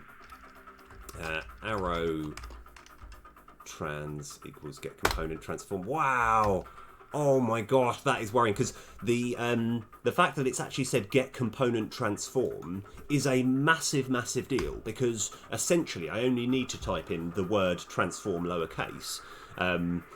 And so the fact, sorry, that's quite amazing. But it's almost as though it's learnt how I'm using this and realised that I don't like using the word transform, and prefers me using get component transform. Okay, sorry, that's just a little five. Right, anyway, so boink to size, arrow trans, vector 3.1. Time to take is going to be, I think, just 0.25 seconds. Could make it even shorter than that, and that'll be 1.25f.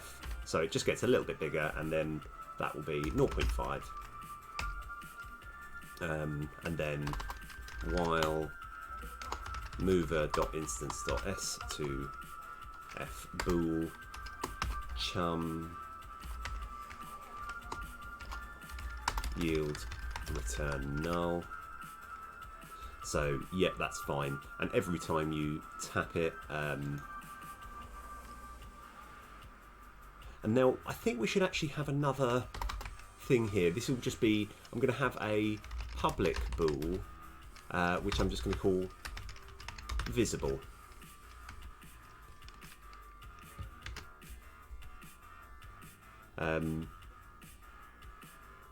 And if not boinking, and visible. And I think we have another quick routine here, which now I've got to work out exactly how I can do this. Because I want to make sure that the arrows become visible and invisible as and when they're actually needed.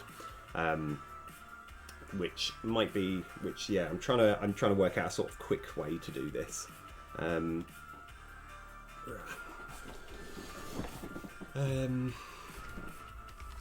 Public void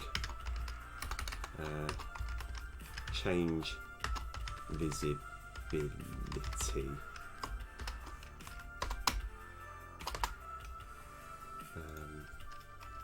bool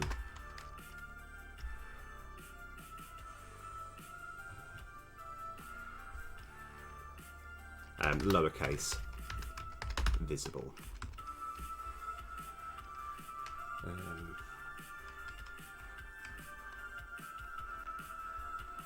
Yeah, I just got to, yeah, because I may as well have the actual changing the visibility here. So if that's the case, we also need access to our sprite renderer. So public sprite renderer arrow sr get, oh no, that's the wrong, get private set. Okay, I like it. And then arrow sr equals get component sprite renderer. Where was my autocorrect there? Okay, that's fine. So we've got access to that. So it takes visible. It takes this as a change visibility, and then let's go make a private I enumerator.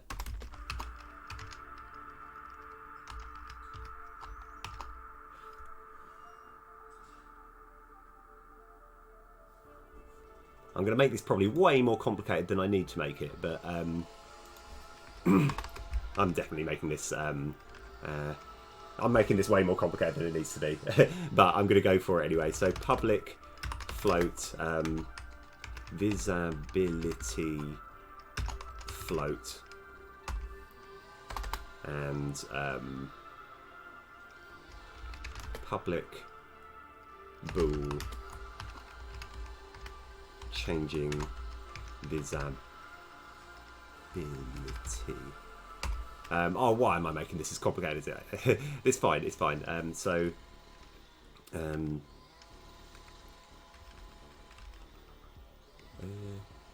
Yeah, I'm definitely making this. Oh, why am I doing this to myself? Okay, it's fine, it's fine. I might not use that at all. Change visibility. Yeah. Visibility. Change visibility routine.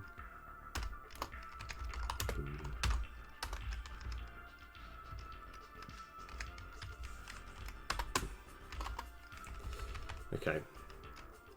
So if no, you know what? Forget this. Sorry, I am making this significantly more complicated than it needs to be. I don't know why. I don't need to have any function here. All I need to do is at this point here, after the shifting, we just need to have if shift right. We just need to have a if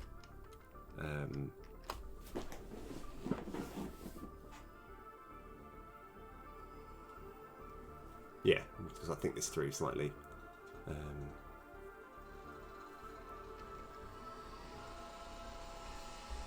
We kind of, yeah, so we need to use a bit of code that we've got from here. So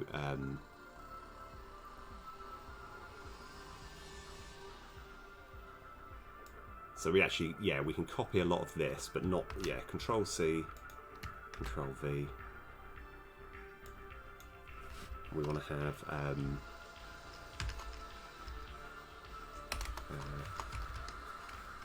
right arrow SR dot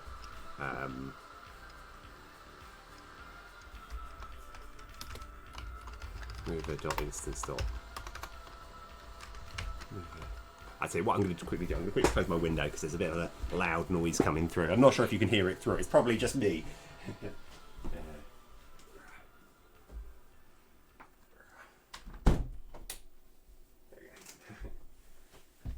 I'd be a lot. If it was a really hot day, then I'd be like really frustrated. I'd be like, no, I have to decide between either sweating or having to hear a loud noise, whereas it's not particularly hot. So mover dot.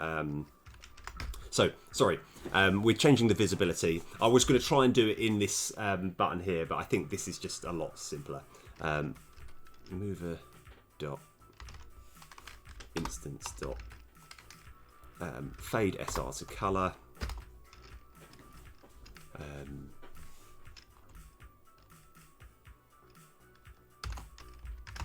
Right arrow SR.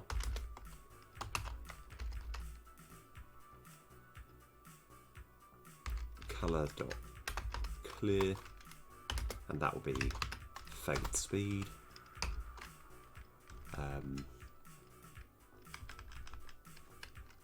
And at this point here, we're going to do exactly the same thing here. Control C, Control V,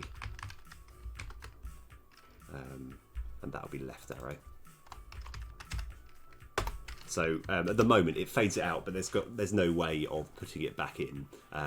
So I can literally just have something like else.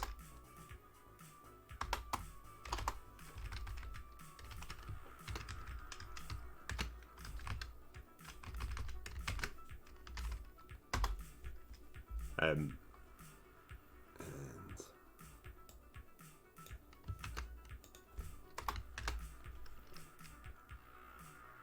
that'll be left arrow. So this should work. The only problem is it's fading something. It's quite often, more often than not, fading something that's already white into white, which doesn't make an awful lot of sense. But let's just see if this all works.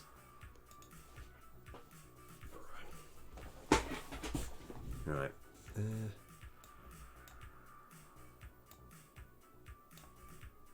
It's slightly more difficult to get to this maximized thing here. So, fading over there, that's now faded, and I can't do anything there. And then that fades back, and then that fades there. That's good. Yeah, okay, that's all right, isn't it? Yeah. Oh, we haven't made it boink yet, have we? We haven't actually activated that. So this is probably partly, yeah.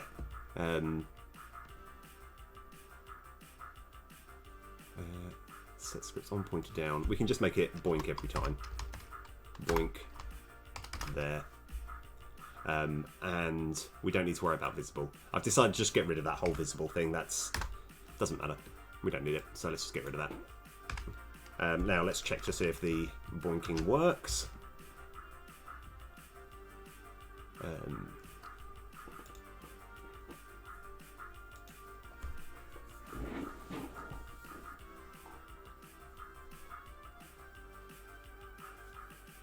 Okay.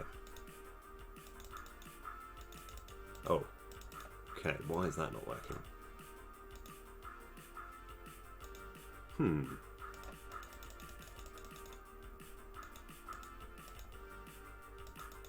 Okay, something's wrong here.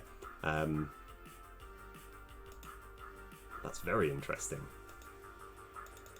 Okay, all right. Okay, let's try and work out. I created a serious error message here, and I really don't think I changed enough code to to have this sort of problem. Okay, right, because obviously I want to.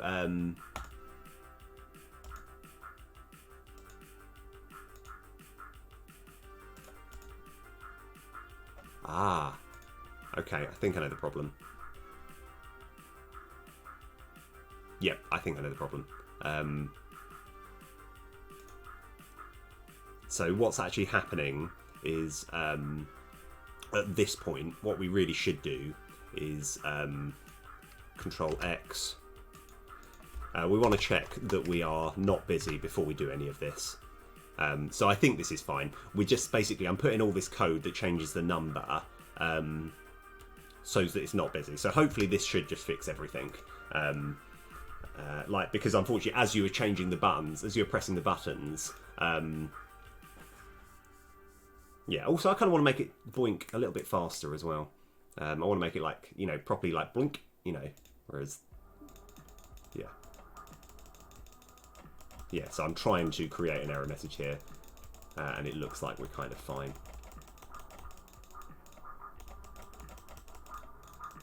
Yeah, okay, that's good.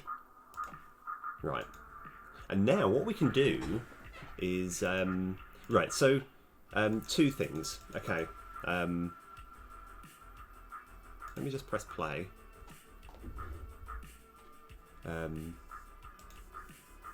Yeah. Okay, yeah, that's good. Now we actually want to create this at runtime. At the moment, it's just already on the screen, but we want to create it at runtime. And so let's go.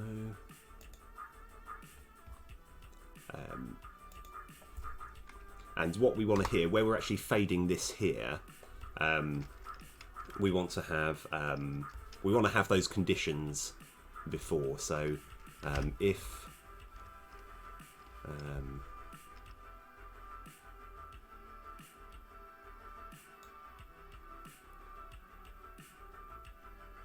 Control C, Control V. So it's actually, if the chaos level is greater than 0, then we want to fade that. And then if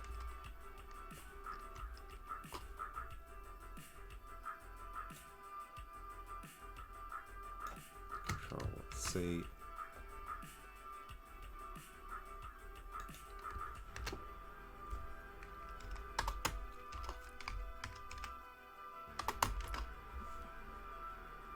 and so if that is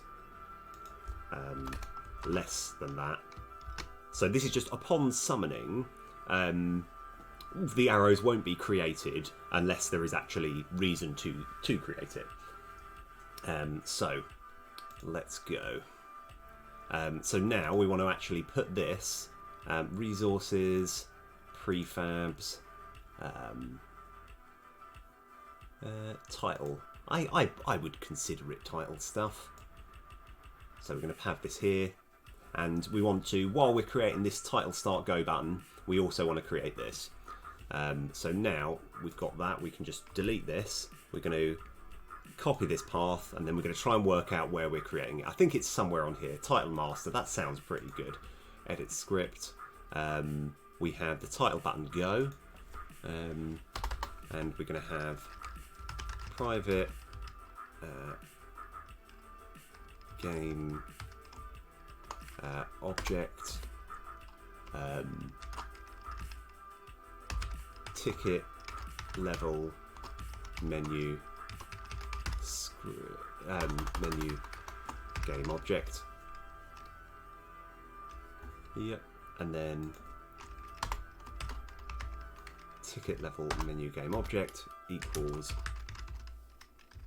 resources dot load game object, and then we can put this in here. Just get rid of some of this stuff here. So we now have access to it. Now let's go find all these references over here, and we're going to do a similar bit of script here.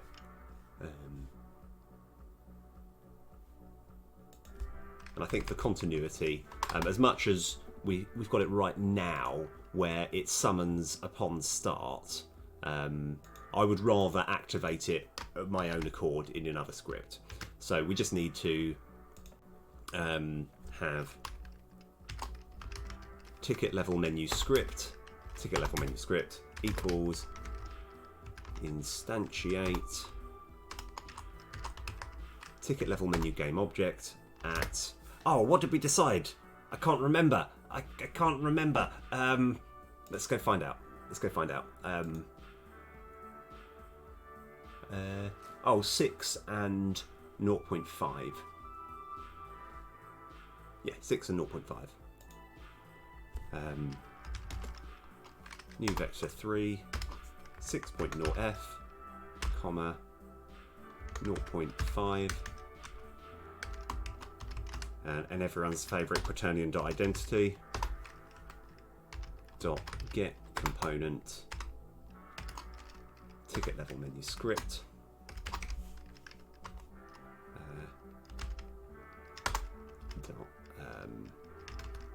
summon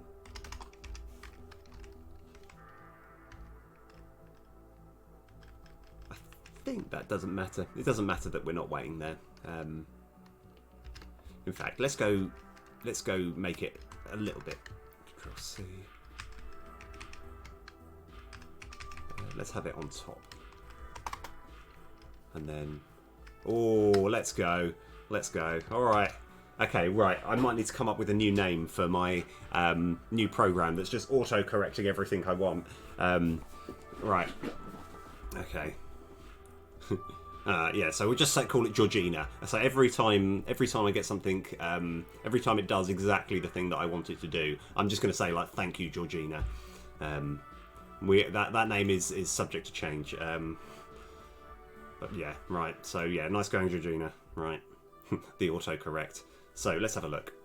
So it summons there. Rumpletown, that's good. Yep, absolutely fine. Exactly what we're after. So we are making good progress. Okay. And what was I going to do next? So what we want to do as well is I'm going to go to here, game info script. We're going to change this to 0 and this to 0. And what we're hoping to see is no arrows appear at all.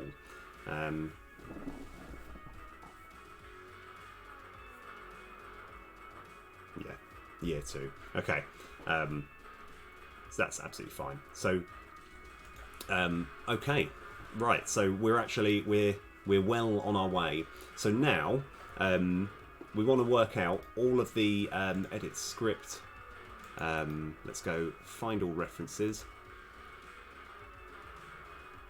Let's move this up a bit.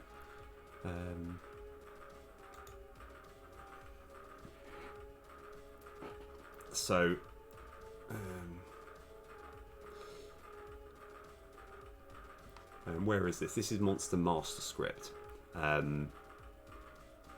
So we can. What did we actually decide? I think we want to.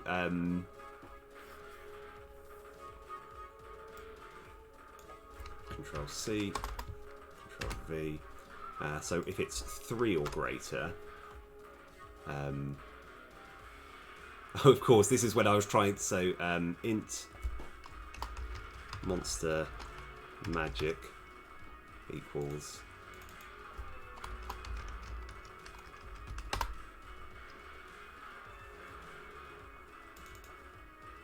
we probably don't need these debug messages anymore. I'll put it in monster magic, and then so what we're doing here is we're making so that the third level, the magic is a bit more devastating. What's the magic? Okay.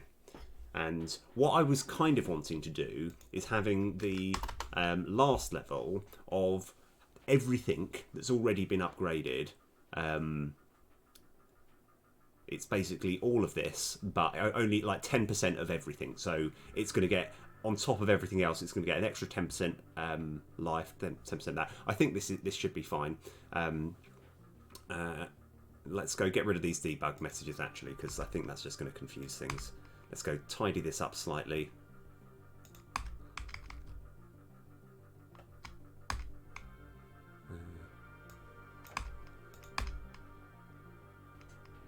So that's good. And then if... Haha, thank you, Georgina, you done it again. Then essentially we just want all of this again.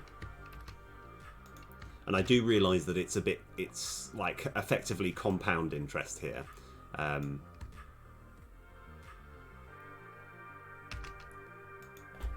Oh, actually, no, we are running into a bit of a problem here.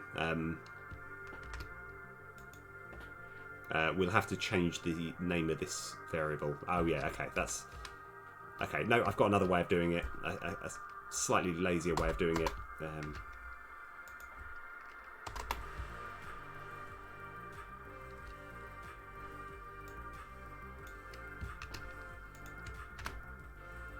So, yeah, we should be getting error messages. I'm hoping that there's going to be some error messages. At the moment, we don't have an error message per se, but for some reason I've got a hand here instead of a cursor. But 0. So the reason that we should be getting an error message, and I'm kind of confused as to why there isn't one, is purely because we're introducing a variable there. Okay, good, we're back onto here. Let me just get the error message out of the way and start fixing it. Oh, there really should be. Why is there no error message? Ah! Okay, because when you're introducing a variable, you can't... You've just introduced a variable there called max life, and then you're introducing max life again. So I think purely because there should be yeah, there should be a problem. So we're going to have int max life equals 0, int monster attack equals 0, and int monster magic equals 0. And now we can get rid of all this.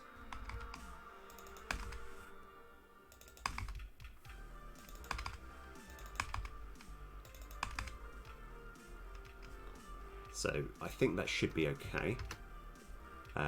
We obviously need to do a bit of play testing to check it all works. Don't know why that's... max life's being used all the time, it's fine. Yeah, that should be okay. So remember to sort out chaos levels, yeah. Oh, that's what I had, yeah. 15% extra health, attack, magic, and 10% of everything. So the last level is going to be just a big stomp harder. I think we need to fix that. Okay. So I'm actually going to test to see if all of this works. So if I go chaos level, I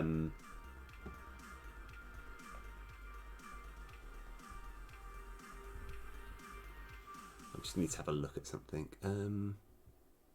Yeah. So I think we just go straight and test it out. So let's go 4 and 4. And actually, no, let's go 0 and 4. We want to check that the enemies that we're fighting are actually stronger if we go on to chaos level 4. Because I think it should work already. So let's go all the way up. All the way up to the top. Right, max level. This should in theory be the most difficult level. And why not? Why don't I just actually do a little play, see if we get there. Yeah.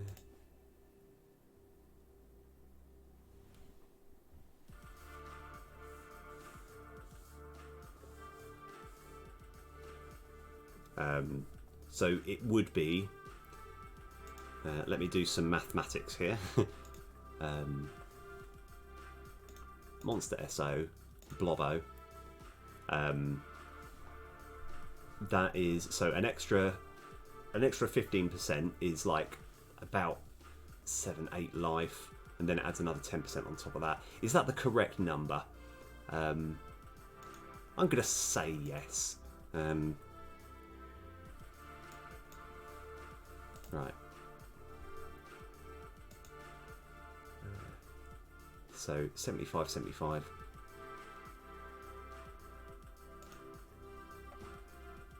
And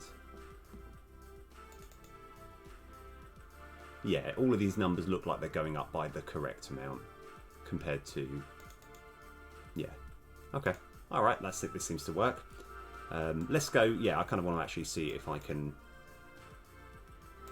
actually like do this fight and see how, if it is like way more difficult. Oh, Alex Sibby, yes. Oh, rock and roll. Yeah, not bad at all. I tell you what, that program that you showed me is absolutely incredible. Now, out of it, this is one thing that I was intrigued with. All those pictures, were those like from a like vast variety of pictures, and they just thought, well, this is the picture closest to the thing that you're looking for, or are they somehow procedurally generated with the info given? Like, yeah, it's absolutely amazing.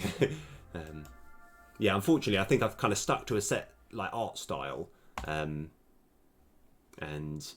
yeah, I'm not sure how useful it will be. Right, okay, so I think we go sustained attack, and we want some more defenders, and I actually think the rangers might help us out here. Yeah, this could be a really tough fight because this is like the hardest difficulty setting, so to speak, so I'm testing it out. Okay, so he's going to enrage for 13, that's a problem. I guess we just, yeah, this one seems to...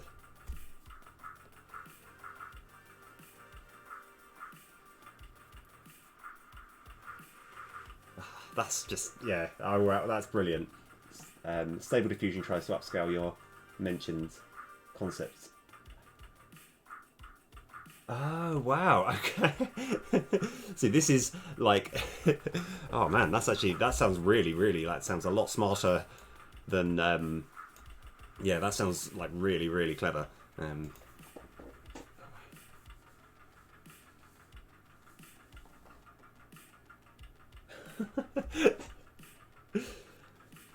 So, I mean, how was it when you were making a game? You just kind of like discovered this and thought, wow, I need to do something with this. Okay,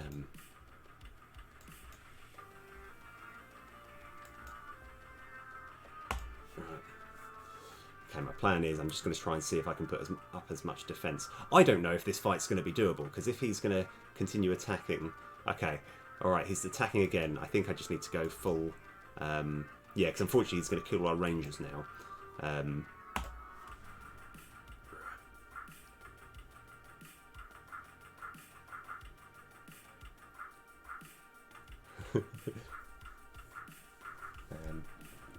I've also made the... used the UI made by someone for... sorry, I'm terrible at reading out loud. For Stable Diffusion, and you can actually paint a mask over generated images. And that's it. See, this is when I just feel like technology is getting a little bit out of hand now, where you can just be like, oh, I can just kind of do... I could just tell it to do something, because I was saying I had a little, like, a rather comical trouble, but, like, it's still funny. I can still see the funny side of it. The problem with how, because I'm in Windows 10 and I'm using Visual Studio, the autocorrect, the sort of AI, is, yeah. Yeah, no, yeah, like, I'm just worried, like, you know, you're thinking some of the technology is getting a little bit out of hand. It's like, well, draw this, and then something will come up. Because I was seeing those images, and I was like, oh, yeah, they do definitely have a bean, like, a sentient bean theme to it, which is kind of crazy. Right, I think if I go attack, that's 16, and then rangers, then we... Oh, no, we don't kill him. Wow, what am I thinking? Okay, maybe this is... Because he's going to heal for 26. Okay. Right, I want to just see if it is at least doable. We're going to take a serious amount of damage this fight. But I suppose that's what I do want a bit of a challenge. I mean, you say that now. I mean, because I was having a discussion with someone, being like, how long will it be until Google Earth... when you're actually using Google Earth, that you can actually just watch things live. And I think my estimate, like, I was thinking it'll probably be, I think, I said 2035. Oh, damn, it's hidden again. This is pretty bad.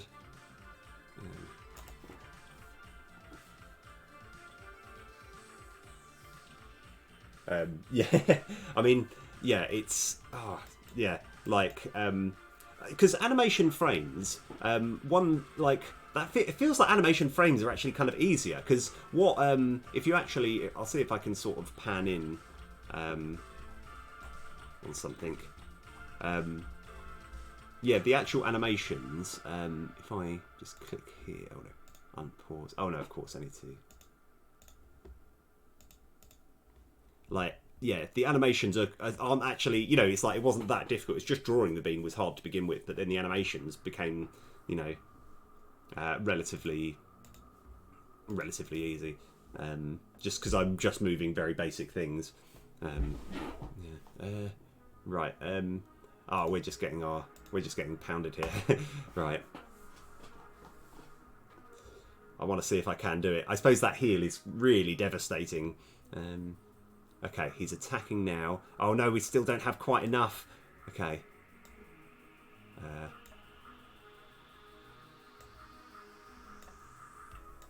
think I have a metal wall and some rangers. Just get some more damage. Right, let's hope he is not healing this time. Okay, he's not, but we need enough defense to survive. Okay, I might have made this a little bit too tough. I think we're there. I think we still survive the attack. And we do win. Okay. Right, okay, so this is the hardest difficulty setting. Right, anyway, I just wanted to test to see how doable that is. I mean that's a brave thing. Okay, so sorry, I'm sort of catching up a bit. Plus or minus grammar. I discussed with my CEO about the idea of dedicated AI for generating game assets, and he was delighted. I mean, this is absolutely like this. Yeah, it seems absolutely properly sort of remarkable. So, are you actually? Do you do a lot of actual coding? I take it does require a lot of coding to be able to do all of this. But is this generally all done with code that you're doing? And if so, what coding language is it that you use? Right. Okay. So we're actually sorted. I've got a bit of a to-do list. I'm trying to get through. Speed up animations overall. Oh yeah, of course. I still want to actually get that sorted. Oh wow. Oh okay. Oh fair enough. I'll tell you what. Like so digital signature apps. This is something that I definitely should know. But is that where you've got some information like your email address and it's using that to go? Actually, I have no idea what digital signature apps are. Software architect. Oh, right. Oh, fair enough. That's. Oh my gosh! I tell you, what, I'm jealous. Like, because as it is, I'm probably one of many streamers who my job in real life doesn't reflect what I'm actually doing on stream. Which, yes, I'm pretty jealous. That sounds pretty cool. Right. Where are we up to? Oh yeah. So that's it. I know what I'm doing. We need to press play again because I need to edit something. So we're trying to make general things faster, and I will. If we have a look at click here.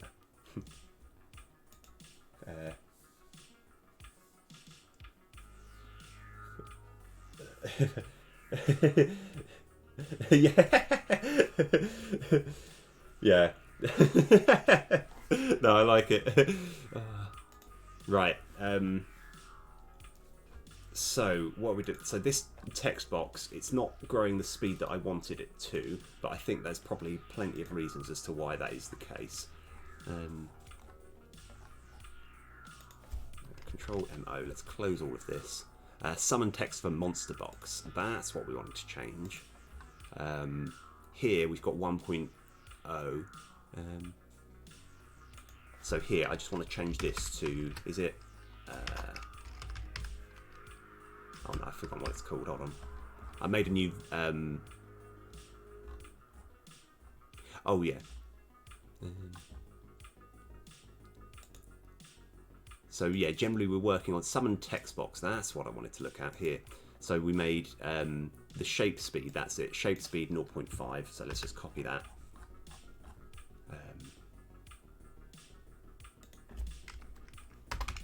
Control V. That can be 0.25. I'm just trying to remember all the numbers. Yeah. Oh, how did I how did I learn code? So, I mean, I genuinely, this is one of those stories which I always get excited about because it genuinely makes me happy. It's so I've already said it on stream. So I'm 38 years old now, and it was when I was 29. Like it was almost pretty much when I was turning 30. A friend who used to do code a lot, but then kind of like changed his career, changed everything, didn't do code. But he said it's something that I might like, and I thought, well, I'll give it a try. And it was just that glow of like, oh, hang on a sec, I really like this. There's something very satisfying. It's like when you have even just learned, like when I just sort of forced myself to do a few sort of like online lessons. And then I was thinking, hang on, there's something clicking in my brain that is that just makes it like that just really hits that sort of spot of like a yes, okay, I want to do this forever. Right. So I think this has pretty much sorted the summoning the text box routine. The reason it was slow for I think that's all we need. We just need to change when it's unsummoning now.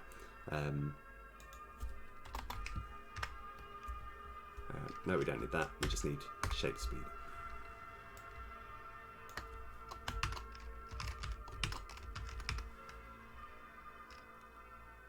And I guess all of these change as well.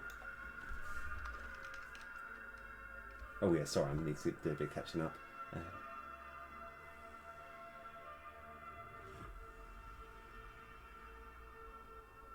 Whoa! I mean, in my head, so 3D printers, are they like still like really, really expensive? And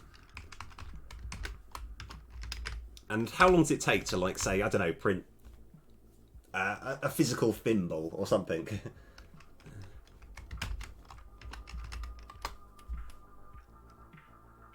So that's unsummoning. Oh yeah, that we can just have ×2.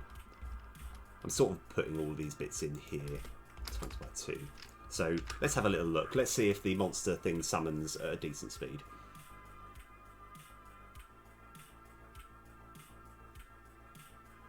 Wow.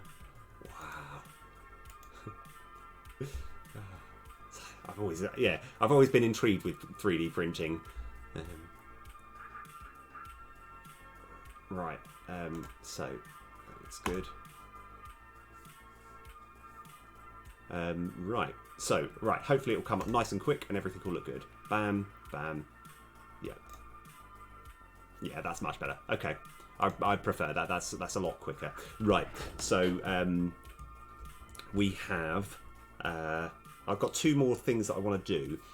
So, number one, we're going to go into the main game. And I kind of want to... I need to have a little look at something. Where is it? Main game here. Sure, we can save. It doesn't matter. And I'm kind of, now that we've got everything open here, I'm going to go on to Game Master and Card Action Script. Let's edit this. And we'll close everything else. Close all but this. And I also want to get hold of one of these cards here. Card Script. Edit.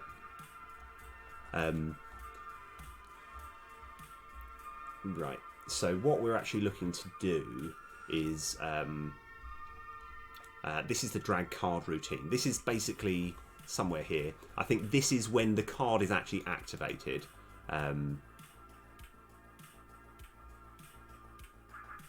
and we just got to kind of work out what we're actually doing here. Because I want to make sure the trash cards do still take a little bit of time. They still hold things up a little bit. And so, cards vanquish card equals true. Let's have a look. Card vanquish, okay. And there's a certain point where we're going into card trainer. Actually, what's the bit where we're actually activating the card?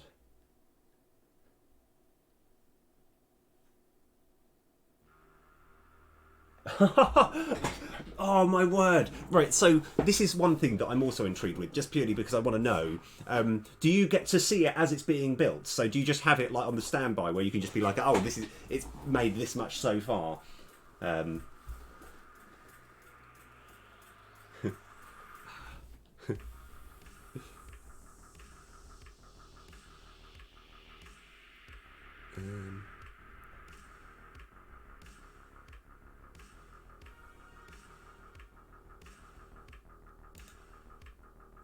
Right.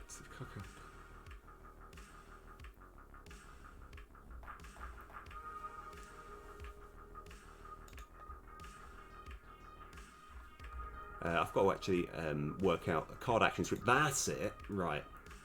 This is the bit where we're actually performing the action.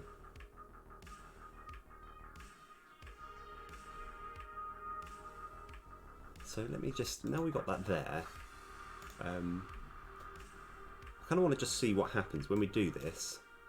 Oh, I see, yes. So if I were to... that's a terrible example.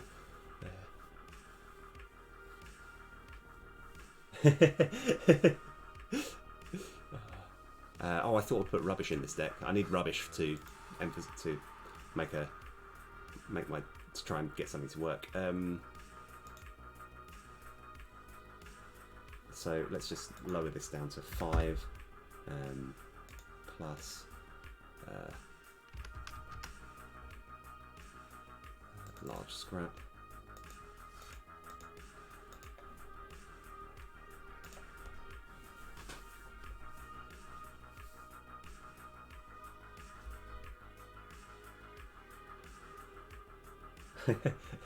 Just seeing something very slowly being built in the background, that's really cool.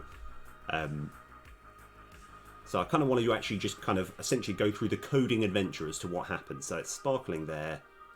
Yeah,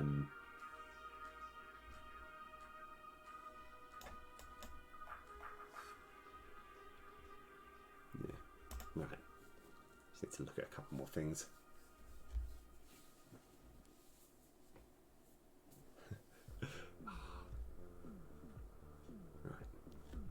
So, let's have a look.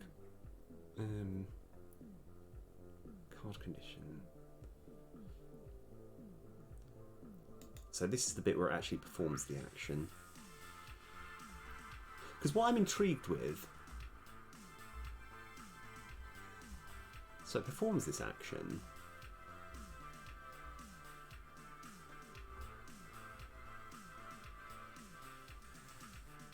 Yeah, I need to look at this for a little while.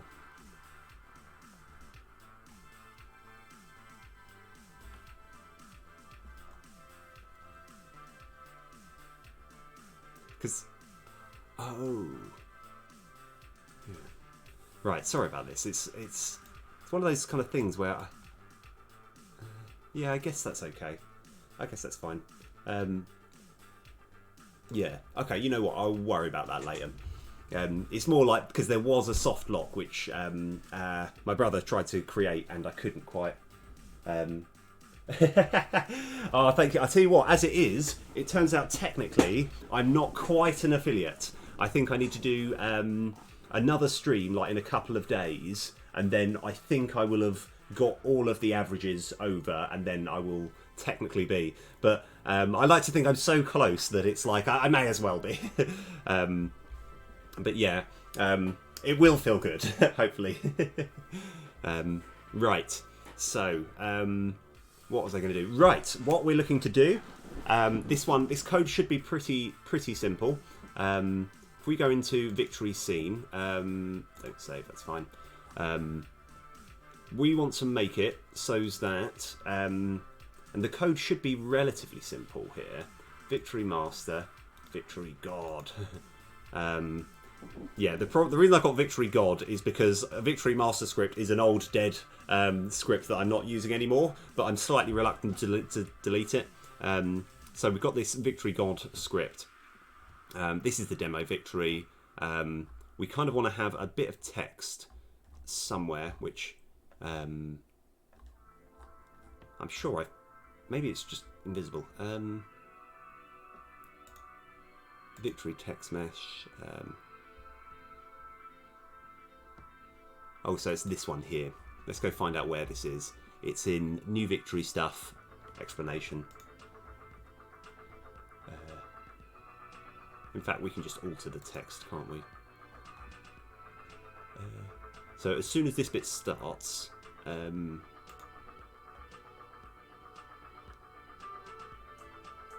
start, I kind of want to maybe have it here.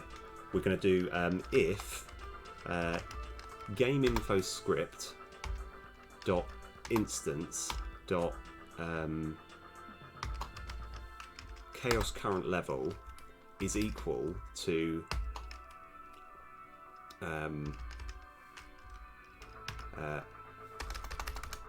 game info script dot instance dot chaos level max, and Control C, Control V, and chaos level max is less than or equal to, no, yeah, is less than 4.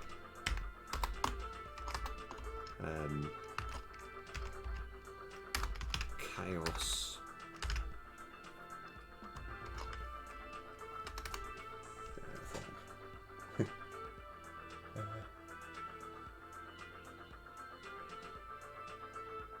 oh, nice. Oh, so you actually managed to finally get your first... Oh, that's brilliant. That's really cool. Well, I think because that has got to be, as far as actual like rewarding, you can be like, you know, as far, I mean, it's never doesn't quite pay off, like the number of hours you spent streaming versus the the amount you're getting, but that must be the best sort of feeling to finally be like, yes, I actually get sort of the payoff. So congratulations, that's brilliant.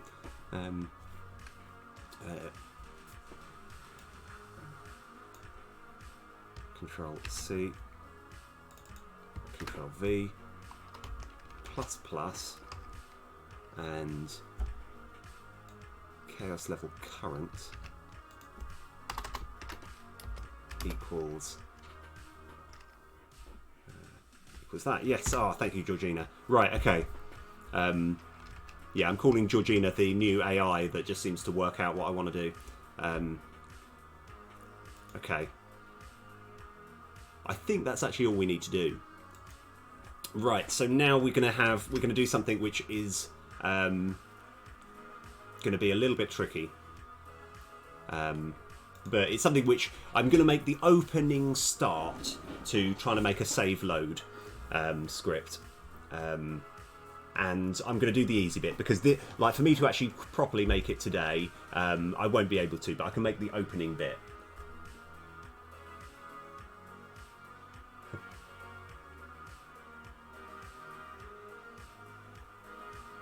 Ah, cool.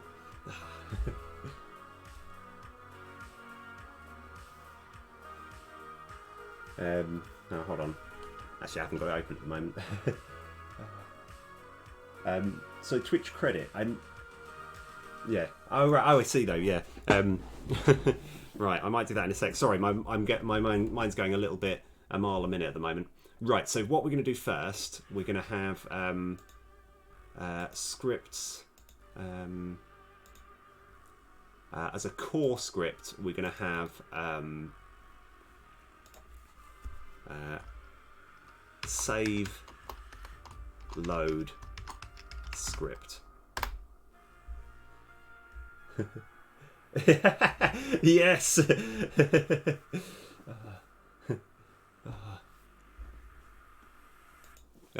My game, which I've been trying to advertise for a little while, I'm always sort of keeping an eye as to how much I'm making through ad revenue. And I'm hoping one day it's going to just like blow up and I'm going to be making like loads of games. But I do check and it's like every day it's like, oh, I've made 4 cents today. And it's like, you know, tomorrow, I think the most I've ever made in one day is I think 49 cents. That's like $0.50. And I was like, yes, oh, big money. You know, soon I'll be able to buy my yacht. I'll be able to just retire into the sunset. Okay. Save load script. So what I kind of want to do is have a public class, and we'll just call this data class, and it's not going to be a mono behavior. We're just going to keep it underneath here. Oh, it doesn't need to. Yeah, that looks fine. Okay. And what we've got to do, this is going to be the tough thing. We need to work out every bit of information that needs to be saved. So, so I'm going to have a for menu.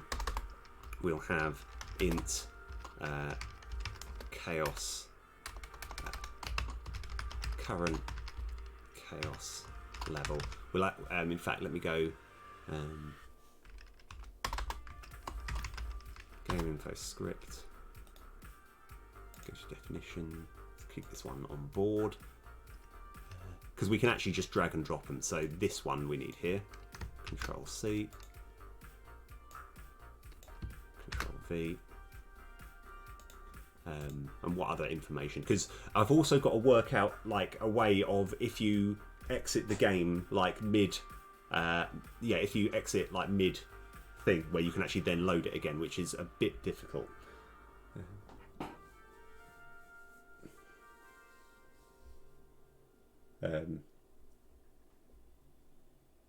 Oh, really? Oh, that's interesting. I think like there was a big. I think there is a bunch of music that you can play now. I mean, I just stick to synthwave music. Yeah. Right. So that's some of the data. Is that actually, for the time being, that's actually pretty much all the data that we need. Because what I also want to do, I want to make it so that if you're mid a run and then you need to exit the game, that you've got the ability to resume game. And so, but the amount of things that you need to save in order to do that is going to be a little bit of a headache. That might be something that I'll do off stream, but I'll see how I feel. Yeah.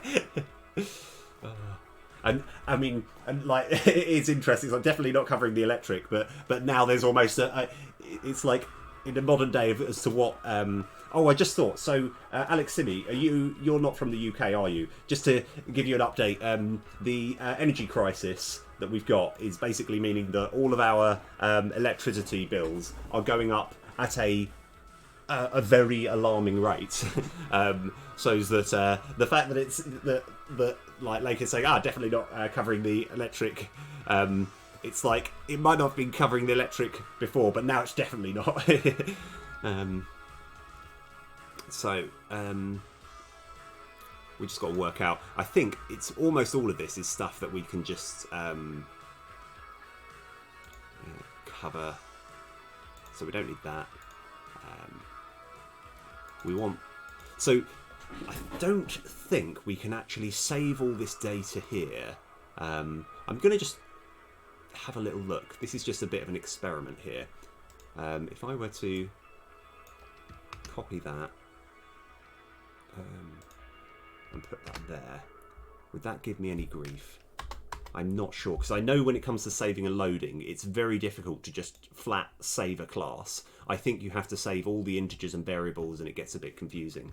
I'm not sure why I'm trying to start on this today, but I feel I may as well make a start. So this is all relevant information here. That's all relevant. That's... and I guess that is relevant as well. So Control C. Control V. So this will be 4 in game.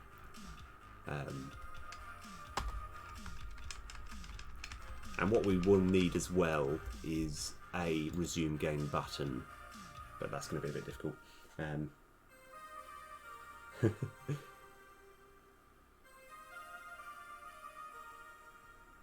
Right, okay, I see, yeah. That's a good point, actually. I suppose, yeah, 3D printers must be pretty expensive. Oh, yeah, things are going pretty well. We've actually done a lot of little things. We're making the whole game just run a little bit faster, a bit smoother. And I'm kind of like... I'm essentially slowly edging towards the concept of having a save and load script. But my main method for actually...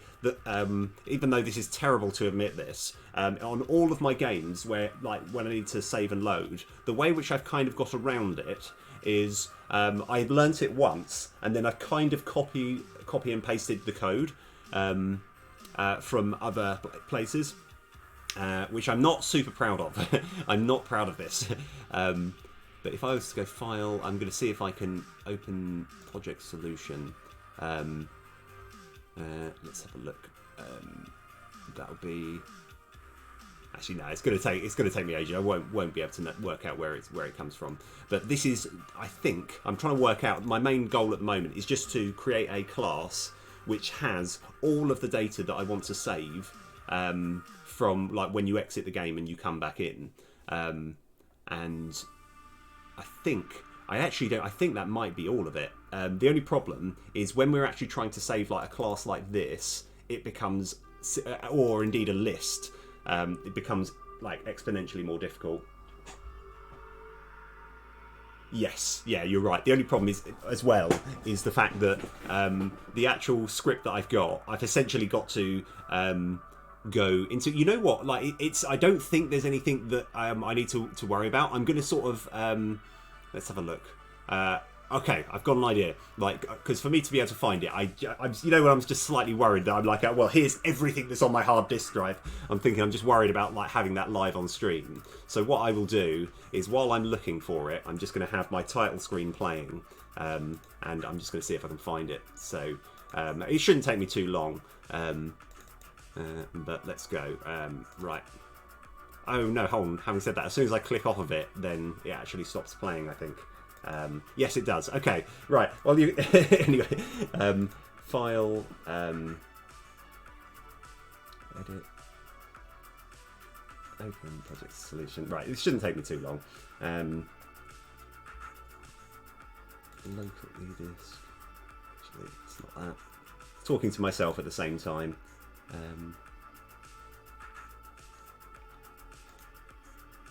That's what I wanted. Assets, script, core.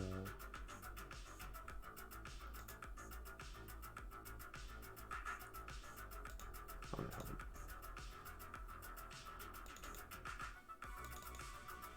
on. Okay, all right. I think I'm struggling slightly. Let me have a look. Sorry about this.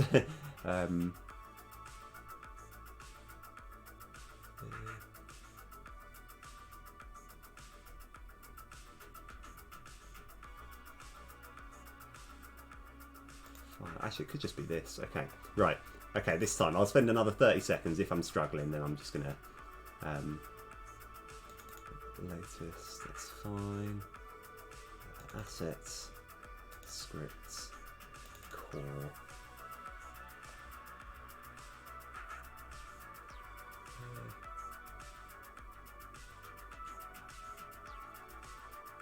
Is that the one? That's definitely not the one. Okay.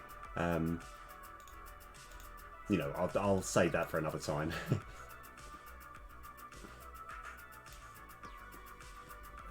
Right. Anyway, sorry. Back to where I was going. Right. Oh gosh, sorry. No. Okay. Right. It turns out it's exclamation mark permit. That was completely my fault. Code rad games. Okay, yes, you can put a link. I apologise. You've done nothing wrong, Codrad. I've given you permission. Yeah. Cool. I think I can just click that. That's fine.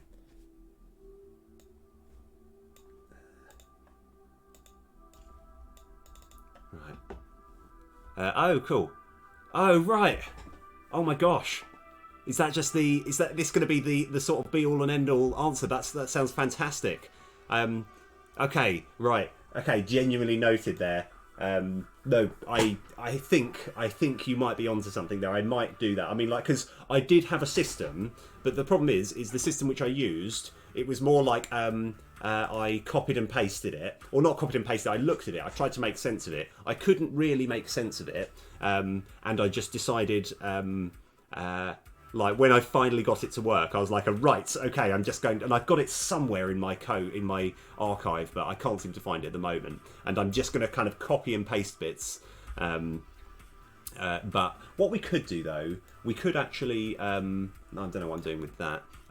We could actually have a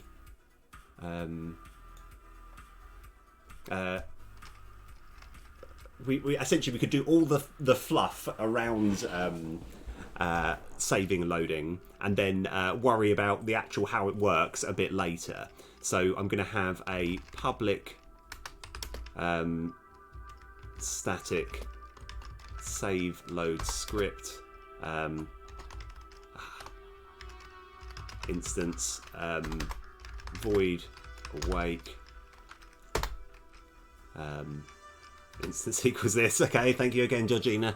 Right, maybe I need to have a better name. I just like this AI has been worryingly useful throughout this whole stream. Let's go. Oh, actually, I think I've got it open already. I kind of want that instead, actually. If instance is equal to null, just to be on the safe side.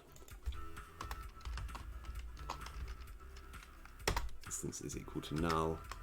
Yeah. But you don't need curly brackets. No, I like curly brackets. They make me happy. Right, so that's good. And then we're just going to have a public void save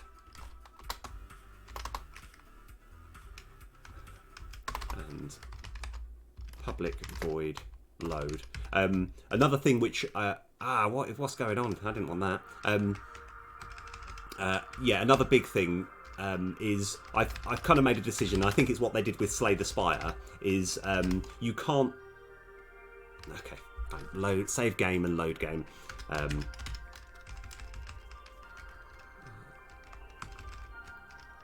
Public void load game. Yeah, what they do with Slay the Spire is if you're in the middle of a combat and you leave the game, it starts before you actually have chosen that fight. So in theory, you could try a fight, realise that you're about to lose, exit the game, and then try again.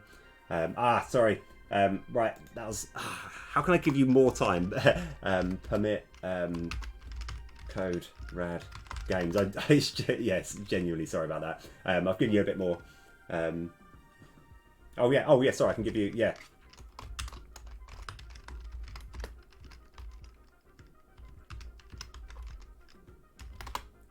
Yeah, cool. So I've given you both permission to put stuff up.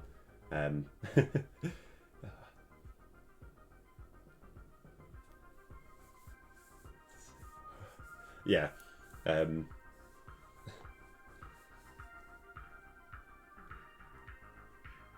Oh, right. Oh, cool. So do you actually, like, as well as actually programming stuff to essentially do art for you, can you actually do art as well yourself? Like, that's pretty cool, Alex.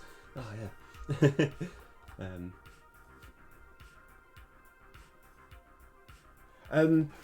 Probably. The answer is probably. There's probably a way that I can just add certain people. I'll look into that actually at the end of the stream, because there's a few people that I just feel bad every time. It's like, no, we've timed you out. It's like, you know,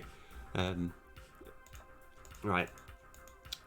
Public void save game, and I kind of want a public void reset game.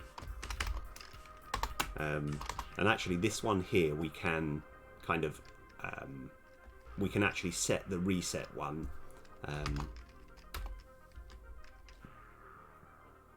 No, maybe we can't. No, this is still quite difficult. But we want to have all of this available. And we just got to work out the exact point in which we want to save. Right. Let's have a look.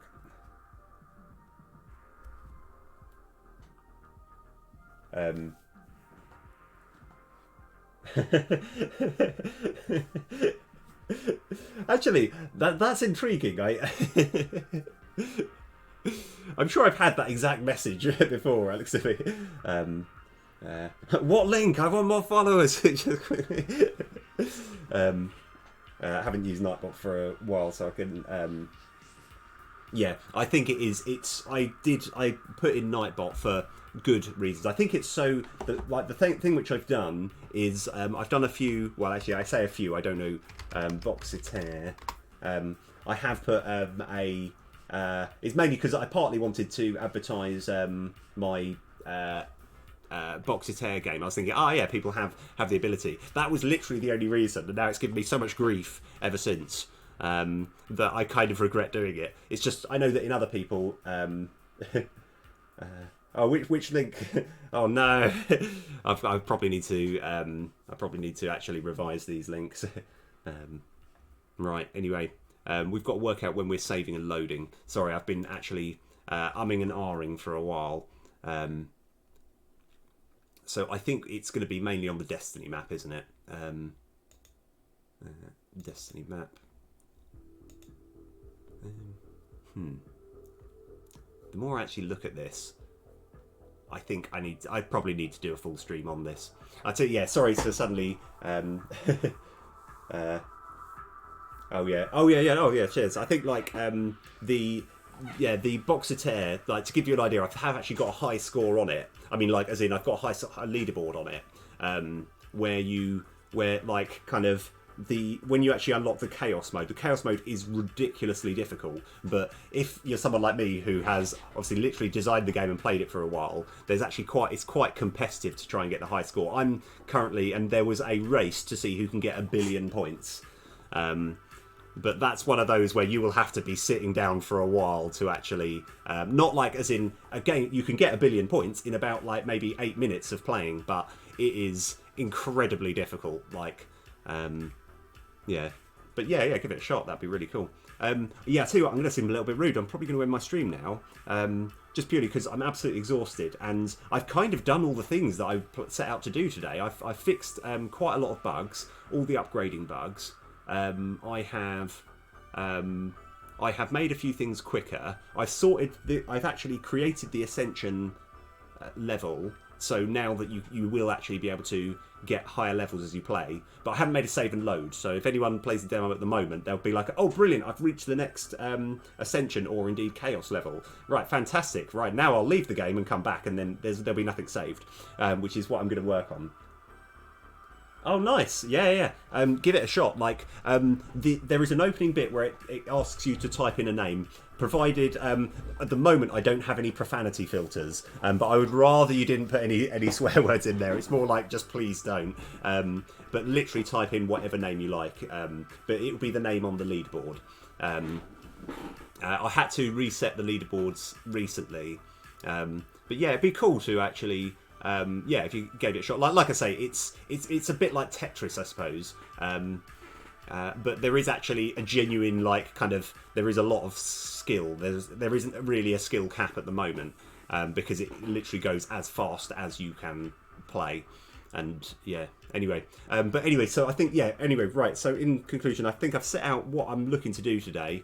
I'm going to see who I can look to raid, but I'll probably call it here, just purely because I think my brain has just I've reached the peak of what my brain is capable of today. Yeah, I've covered a lot of work. I think once we've done a save and load, I'll be ready to actually start sorting out putting my game on Steam as a sort of play test.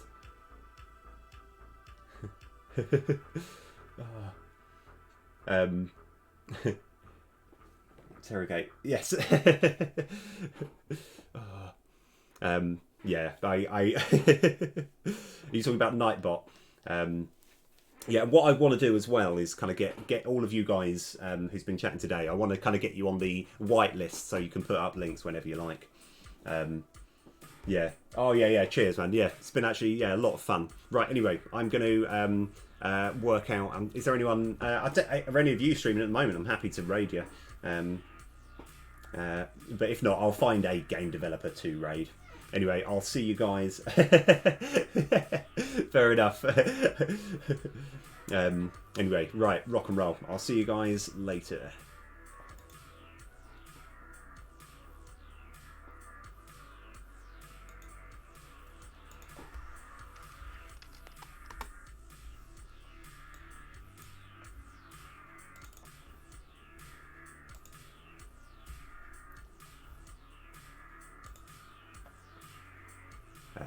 Timbo Day it is.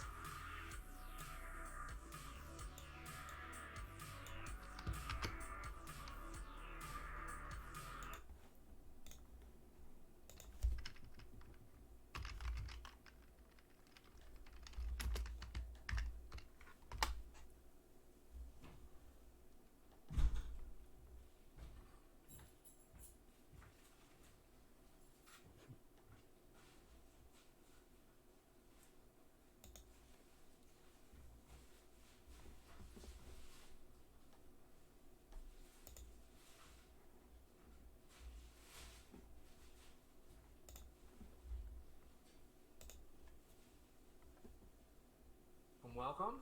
What are you guys doing on stream? Thank you for the raids. Alex Simi. Good morning, good morning. How are you today? Also, question for all the raiders from Kebab Skull and Zach Fire. Your favorite color, programming language, and food. Kalur.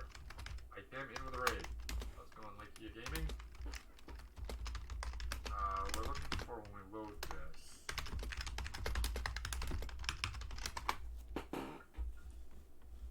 We're gonna go with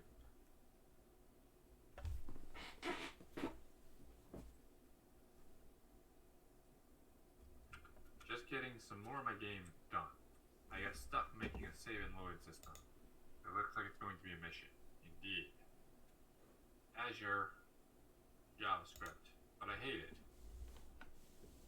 Potatoes with garlic. I see. JavaScript is your favorite programming language, but you hate it. Azure blue.